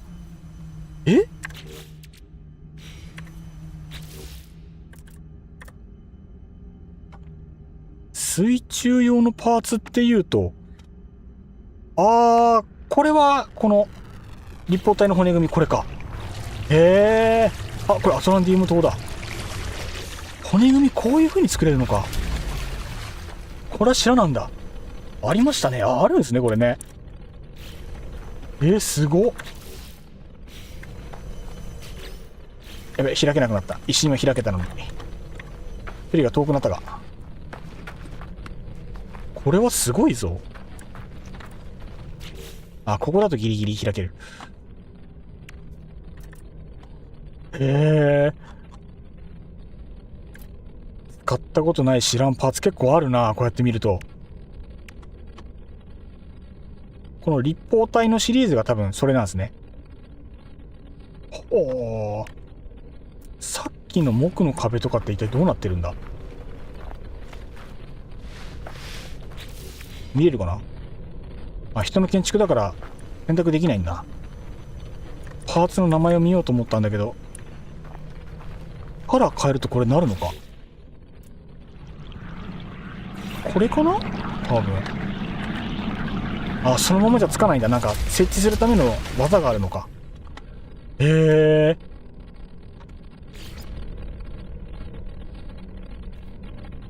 ああ、水中パーツはそっか。普通だと陸上につけらんないんだ。テクニックだ。これすごっ。はえー。お、あとはまたみんなのコルベットが止まっちゃう。ワイヤーか。そっか、ワイヤーグリッチで、ワイヤー張った上に乗っければつくんだ。すげえ、テクニックだ。あとまたみんなのコルベットが集まっておりますね。これはヒマジンさん？いや、これもアズラさんか。いいね、いいっすね。どうしよう。ちょっと建物裏すごい。見えないところまで裏までこだわっている。すごいな、これ。とんでもないことになってるな。内装やばー。いい私です。あ、これもアズラさんなんですね。オレンジ色の黄色の機体。よきよきですね。よきよきだ。どうしよう。こっちも見たいけど、せっかくだから。わー、粋な建築してる。下の階も絶妙にわざと埋め立ててるのか。これもうまいな。テクニックだ。すげーすげー。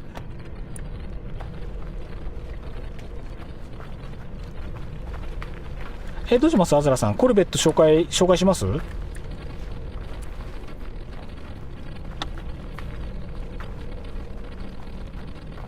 うん、どっちがいい？どっちがいい？これ確か前回一回見せてもらったやつでしたっけか。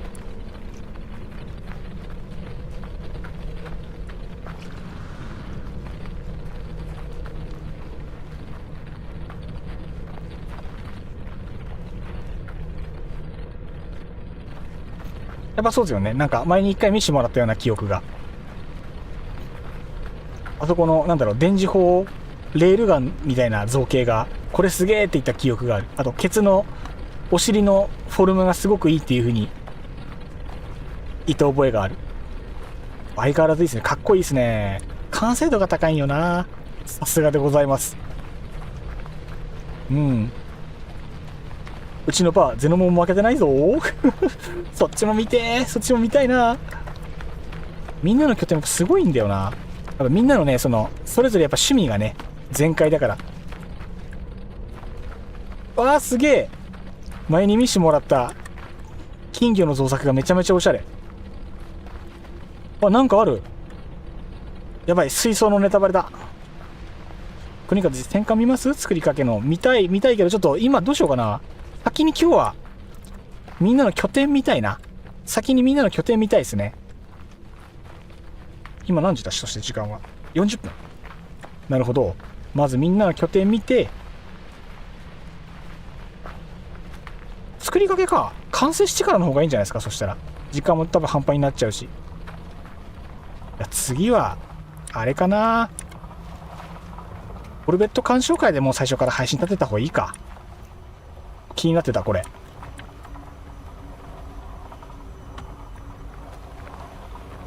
アンテナこうなるんだこれ。一応ここも建物判定なんだ。ここで当たり判定ないんだね。アザラさん、じゃあ了解でございます。ありがとうございます。私の世界中いつか見せるね。世界中見たーい。みんなの建築とか拠点見たーい。いろんなものの配置がうまいんだよな。この植物もやっぱり存在感いいですね。これ街灯と織り交ぜるとこんな感じになるんだ。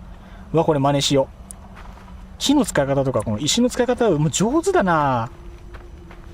上手これ。いいですね。鉄骨の置き方も2ですね。2の置き方してる。ああ。なんかすげえ土煙吹いてる。なんだこれ。なんか設置してあるな。空調なのそれは。すんごいことになってる。じゃあお邪魔します。ダックスフンドさんすいません。ちょっとお邪魔させていただきます。お願いします。すげえ。こだわり、細部のこだわりすごっ。待って、アズラさん。ありがとうございます。またいろいろなんかもらってしまって。待って、いろんなパーツ全部ねじ込んできとるやん。ありがとう。大事に使わせていただきます。一応整理しておこうかな。ボリューミーになってるはずだ。だいぶボリューミーに。新アイテムこれから拠点作るね。また拠点作る感じですね。了解です。いい感じのところに立てちゃってくださいな。あ、これバケツだ。よかったら使って拠点作ってね。ありがとうございます。大事に使わせていただきます。これいいですね。この工事というか造作をやってる感がすごい出てる。センスあるな。このカウンターテーブルこれに馴染むんだ。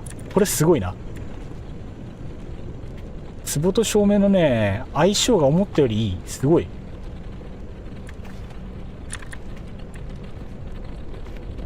明かりの散らし方がうまいな。あえてこの木に隠れるところにつけてみたりとか。何がすごいってここの出入り口、階段と大まかな箱が左右対称なんですけど、細かいところ左右非対称なんですよ。そこの出っ張りがあったりとか、あと置いてるものの設置物、布とか後付け照明みたいな演出であえて隠れてるところにつけてるものとかが左右非対称で、このバランス感覚、このバランス感覚すごいな。じゃあかなり遅いので落ちますペコリ。了解です。アズラさんも今日はありがとうございました。いやー久しぶりにコルベット見れてよかったですね。また次回も遊びに来てください。よろしくお願いいたします。ありがとうございました。アズラさんお疲れ様でした。またよろしくお願いいたします。じゃあ僕の方は引き続き拠点の方をね見させていただきます。じゃあお邪魔します。すげー。ちょっと家主いない時に勝手に入ってよかったかな。ちょっと待って、家主いない時に勝手に入ってよかった。これすごすぎるぞ。やべえ、ワイちょっと今日もったいないことしてるかも。本人の話聞きたい。これすごいぞ。釣りできるやん。これすごいぞ。ちょっとマジですごいぞ。分かった。一瞬ざっと見て、一回今日はもうそれで終わりにしよう。やべえ、いろいろ。これよ。やばい、失敗した。今日見るべきじゃなかった。今日見るべきじゃなかったぞ、これは。みんなごめん。俺は間違った。いる時に見るべきだった。マジか。超いい。めっちゃいい。このパーツこんな感じなんだね。これ上の階ってこっからじゃないのか、もしかして。中に階段らしきものはないね。外からだね。 OK。 飛びます。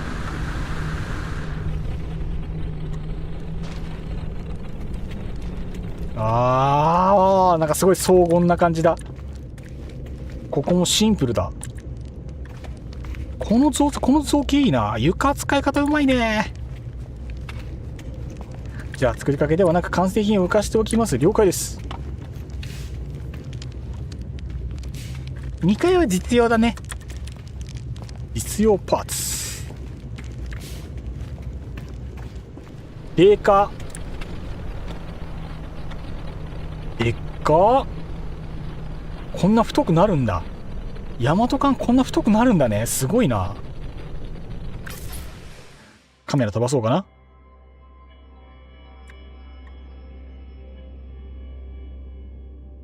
おー、分厚い。すげえ基地ね。すごいよね。この造形美造作のこのセンスすごいな。マジでおしゃれだ。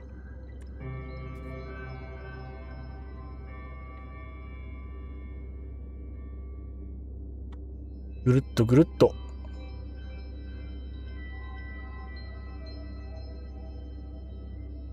ぐるっとぐるっと。いいっすね。ちょっと明かりを上に持ってこうかな。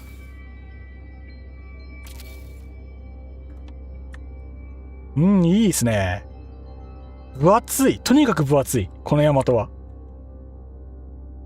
重量級だ、重量級。防御力高そう。これ前回見せてもらいましたっけか、そういえば。なんか一回見た気がするな。それから完成したってことか。良き良きですね。いい感じ。実にいい感じ。前回のです。これ前回のでしたっけか。だから一回見てるんだ。なるほどね。分厚い。厚みがすげえ。いいっすね。オルベットってやっぱ無限大だな。やっぱ作る人が違うとやっぱ全然変わるっすもんね。大和艦って言うと、みんなテンプレート共有して、それぞれ思い思いの大和作るけど、やっぱみんな味が違いますね。みんな。一口に大和って言ってもみんな違う。みんな違ってみんないい。すげえ、めっちゃいい。良きですな。コルベットな、手つけてえな。ずっと手つけてないな。やりたいこととできることと必要な準備量といろんな兼ね合いで全然進んでないから悔しいところ。陽気でございます。いいですね。さあ、ダックスフンドさんの拠点に関しては次回またダックスフンドさんが配信にいる間にまた見ましょう。解説もしてもらおう。じゃあ次はパンダさんの拠点を見に行こうかな。お邪魔します。なんか浮いてるな。なんだこれ。ここ一応楽園の月じゃなかったっけ。夢のパンダーランドへいざ行かん。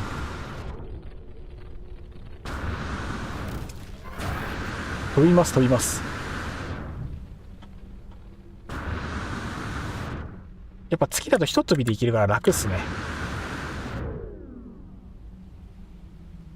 いいっすね。パンダさんの拠点やっぱり立体感がすごいですね。立体の使い方がすごい。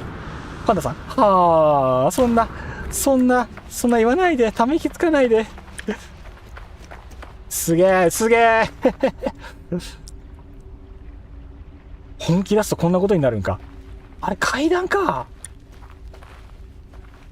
すごっ。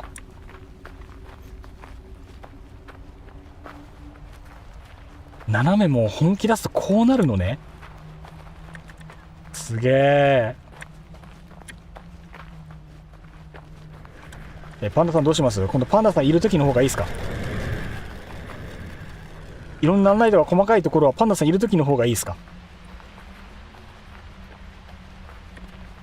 そうするか。みんないる時にするか。じゃあ一回遠目で見させてもろて。螺旋建築やっぱすごいなっていうとこだけ。やっぱいいっすね。わあ見てー。屋根に乗ってる銅像の先に国和氏の拠点があります。そういうことか。向いてる方向か。なるほどね。そういうことね。了解です了解です。見ていいよ。ありがとうございます。あれ、ちなみに今配信何人います人？僕今人数見てないんで、全然見てないんですけど、もしかしてもったいない？今やるの。今悩み中。ラストまでこのまま走るか。みんな揃った時に、じゃあ店合いっこしよっかって言って満を持してやるか。4ってなってる。どうしよう。僕、パンダさん、ヒマジンさん。で、アズラさんは今抜けて。どうしよう。お邪魔します。了解です。どうぞどうぞ。バーだけ見て、じゃあバーだけ見てこう。お邪魔します。一杯くださいな。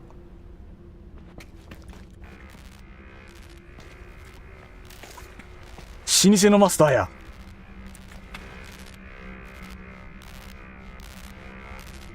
おねかつさん。すげえ。ドリンクバーや。ミルク、キューカンバー、スイーツ。よりどり緑だ。ケースの使い方うま。なるほどね。おしゃれ。こっちが外の方のバーですね。まずは外のバー。いいっすね。めっちゃおしゃれやんけ。あれ、電子レンジ縦置きしてるのか。これ縦に置けるんだ。なるほどね。これマジでいいな。じゃあ、中のバーも見ちゃっていいですか？こっちですか？例の。可愛い子ちゃんがいるんでしょ、カウンターに。どれどれ可愛い子ちゃんの顔でも拝んでいこうかね。お邪魔します。うひょー。君、そういう生物だったんか。どうぞ、お邪魔します。ありがとうございます。商品のラインナップがね、まずすごいのはもちろんのこと。スタッフさんがね、すごいんですよ。まずは彼でございます。ブルスカさん。ブスカさんですね。いいっすね。くちばしのツヤがね、磨かれてますね。どうもどうもどうもどうも、こんにちは。どうですか？儲かりまっか？鳥さんタイプですね。コウモリかな？で、紫のセクシーな君よ。タジャクさん。タジャクさん。いい角っすね。立派な角。オスかな？タジャクさんは男の子かな？立派な角良いと思います。後ろ向いて恥ずかしがりかな？おねかつさん外と一緒。鹿かもしれない。お顔がキュート。キュートなお顔に立派な鹿の角。よく見たら2本なんじゃなくて4本なんだね、角ね。そういう生え方だ。七星さんこんばんは。いらっしゃいませ。凝ったバーですね。こちらはパンダさんの拠点でございます。お邪魔させてもらっております。パンダさんの拠点のバーがあるというので今見させてもらってるんですが、スタッフさんがね、よりどり緑なんですよ。こう、二足歩行型の可愛い子ちゃんがずらっと並んでて、で、ここの看板娘です。フオンセちゃんでございます。看板娘。この中で一番可愛いらしい。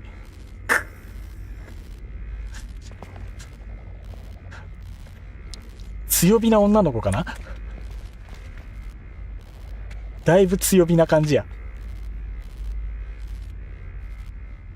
ひまちんさん、手伸ばしちゃダメよ。怒られちゃうからね。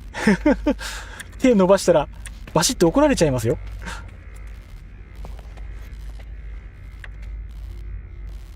刺激的な小屋で。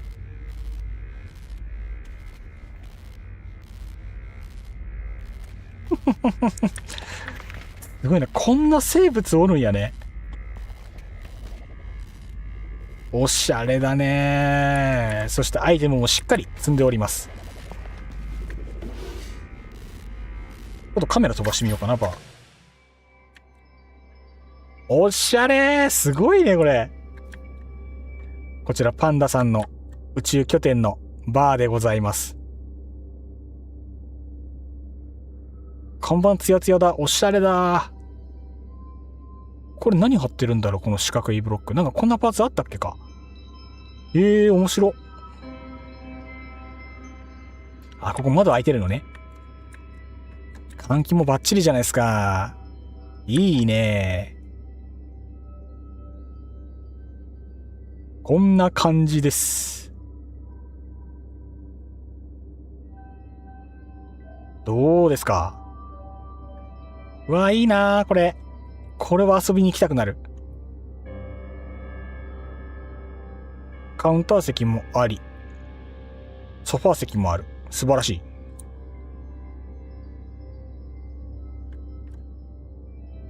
内装がいいですね。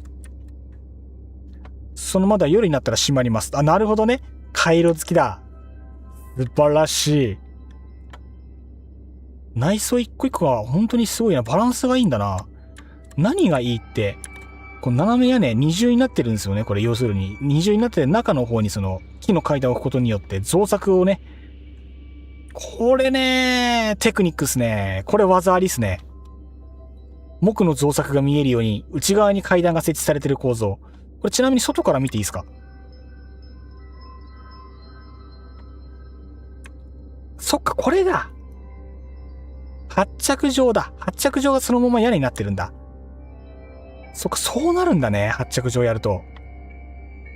面白い。バーの看板も映えてるね。で、またあれですよ、この外側の方のバーっすよ。品揃えがすごい。ねえ、すごいですよね。品揃えが本当によりどりみどりなんですよ。さすがですね、これも。このラインナップ。圧倒的ラインナップ。あらゆるニーズに応えるスタイル。で、それぞれの後ろでね、やっぱ商品のジャンルがね、程よく振り分けられてるのがね、またいいですね。担当があるんでしょうね。それぞれにそれぞれの担当が。いいっすね。おしゃれなんだな。気になったのは、これはお酒アイスなのかな？どっちだろう？アイスケースか何かに見える。こっからなんか、お重にお取りくださいに見える。いいなぁ。いろんなものが楽しめる。で、外の担当の方もいらっしゃると。いいっすね。おしゃれだなぁ。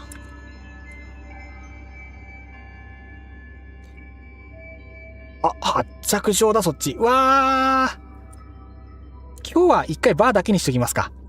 じゃあ今日は一旦こんなもんにしときましょう。こっちの続きの方はまた次回、じっくりゆっくり見させていただきましょう。これ閉まったら全く空気変わるんだろうな。まだ日が暮れるまでには時間がかかるでしょうからね。一旦こんなもんにしときましょう。ありがとうございます。やっぱみんなすげえな。これも多分語り出したら多分終わんないんだろうな。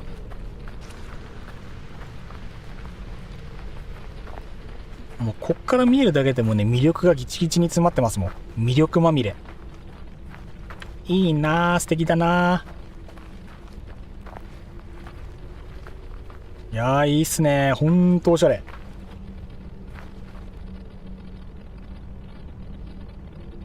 そうなんですよね。予想外に。ここがあれなんですよね。コルベット観覧拠点なんですよね、ここが。隠れて見えないですけど。そっちはほぼ何もないです。了解です。じゃあこれはまた次回のお楽しみにしときます。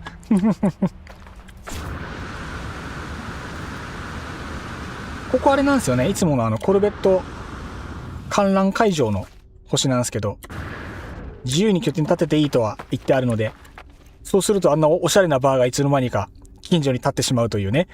素晴らしい。おしゃれなバーがあり、あと向こうの方には、どっちだっけ？こっちかね？ダックスフンドさんの拠点はどこかしら？こっちかな？さっきちらっと見たんですけど、ダックスフンドさんの超おしゃれ建築があり、今多分もうダックスさんは今日離脱されてると思うんですけど、国数コミュニティ惑星、いつの間にかコミュニティとしてみんなに認知されている。嬉しい。認知されているのかな自由開放なのでね、皆さん好きにいろいろやっていただければ嬉しいです。ここを利用していただいて。このおしゃれ拠点ですよ。いや、さっきあれなんですよね。ちらっと覗いてしまったんですけど、これはね、また、鑑賞会って名前にして、みんな集まった時にみんなで、店合いっこして感想をね、みんなで投げかけ合った方がいいんじゃないかと思ったので、ちょっと、一人で見てしまったことを後悔しつつ、これはまた次回、舐め回すように見ていきましょう。どうすかな、いつにするかな。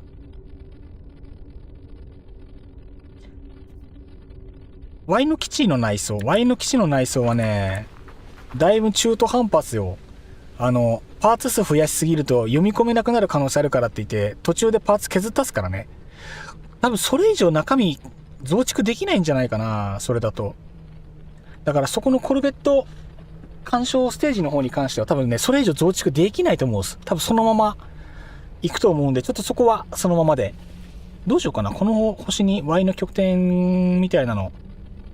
まあ別になくてもいいか。必要なゲートとか揃ってるしな、その辺に。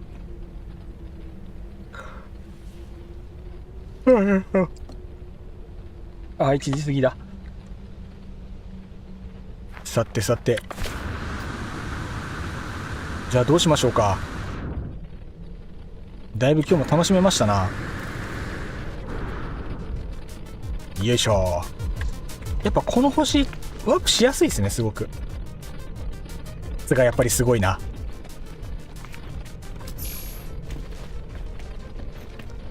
よーし。ここの内装に関しては、この辺のテーブルとかはね、ちょくちょく作ったんですけど、この内装カウンターに関しては、これはリエさんの、ハティさんの作品になりますので、これも感謝でございます。これはもうこのまま残す方向でお願いいたします。そういえばまだ従業員雇ってなかったな。そのうち誰が従業員設置するか。今僕のとこに設置できる従業員誰いたっけかな。どれだっけ。映すやつ。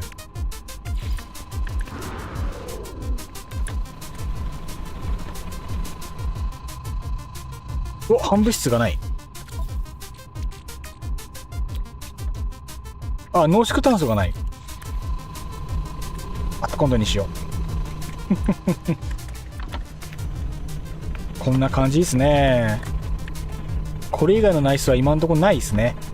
反対側にもついであるんですけど、でもここのテーブルもなんかいろいろやりたいって言ってやってなかったな。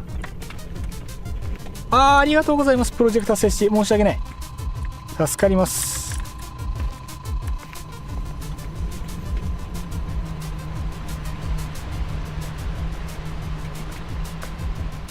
ありがとうございます。申し訳ない。じゃあちょっと使わせていただきます。いざとなったらコピーすればいいのか、これ。コピーできるっけか。あ、できるんだ。じゃあこれをちょっと複製させてもろて。あ、複製は資源使うんだ。なるほどね。じゃあいいですか、ちょっと使わせていただいて。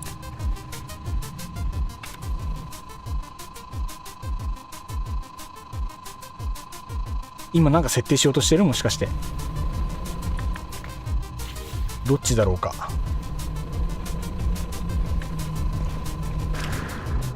あ、いいのか。あ、申し訳ない。ありがとうございます。じゃあちょっと使わせていただきます。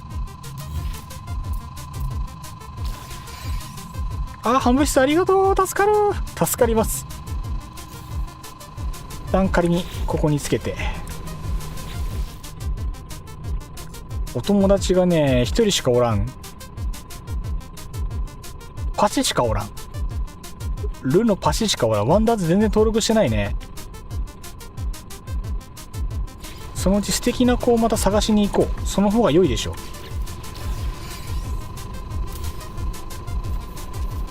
正面こっちだね。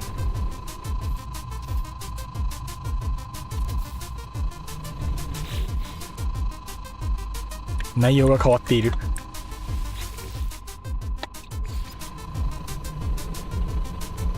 店番よろしくねって言おうと思ったら高さが面白いことになってる。高さ調整どうやったっけかな。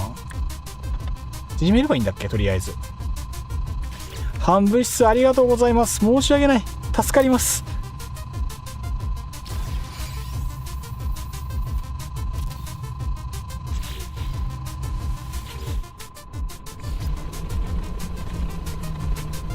背低いけどこのぐらいでちょうどいいかと。子供サイズ大きさの調整も後々見よう。いや本当にいろいろ資材不足だ。そうなんだかんだ言ってゲーム自体を全然遊べてないから、資材集めとかもまだまだ不十分ですからね。なんとかしないと。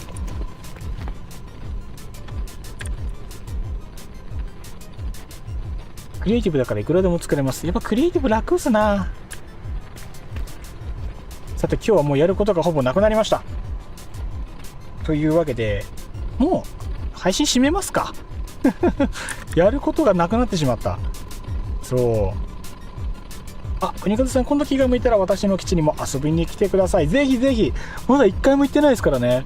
せっかく作った街とかでっかい会場とかまだ実際に足運んでないから。そう、他の方のコミュニティ惑星とかってまだ全然行ったことなかったんで、こっち行きたいですね。あ、床の下に手すりで少し下げてそこに床板張っておく高さの調整。あ、やっぱそのパターンだ。了解しました。ちょっとこれも後ほど調整しましょう。後々調整していこう。今やらんと多分やらんか。今やるか。今やらんとやらなくなっちゃう。素材は何でもいいから一段下げて。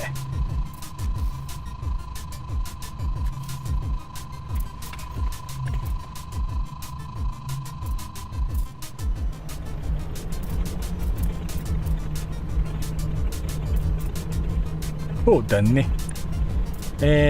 この辺かな。でこの辺かな。私の基地の近くにパンダさんやひまじんさんの基地もあるので了解です。みんな分がいっぺんに見れる。素晴らしい。全員の拠点が一気に見れてしまう。お買い得すぎる。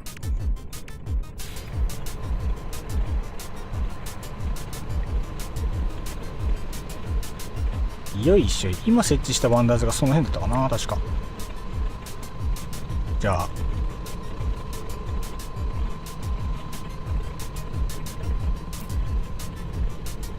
ここで微調整。そこが壁。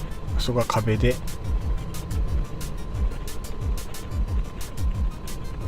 地上18階建てですけれどね、相変わらずまた高いところに作って。ワンダーズこんなもんかな。うん、いい位置かも。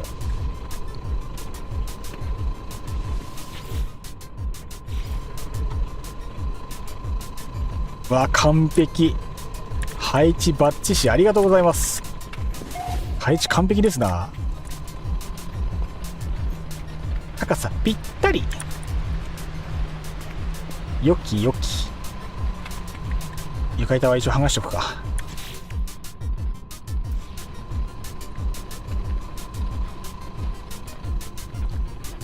衛星機動兵器を建設予定です。いいですね。やっぱみんな思い思いに新しい。みんなやっぱ挑戦的ですね。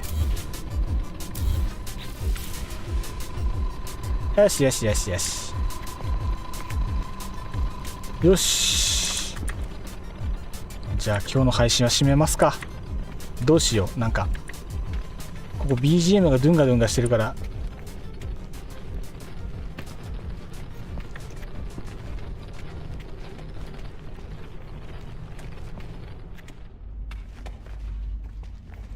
なんかまあ適当にこの辺で。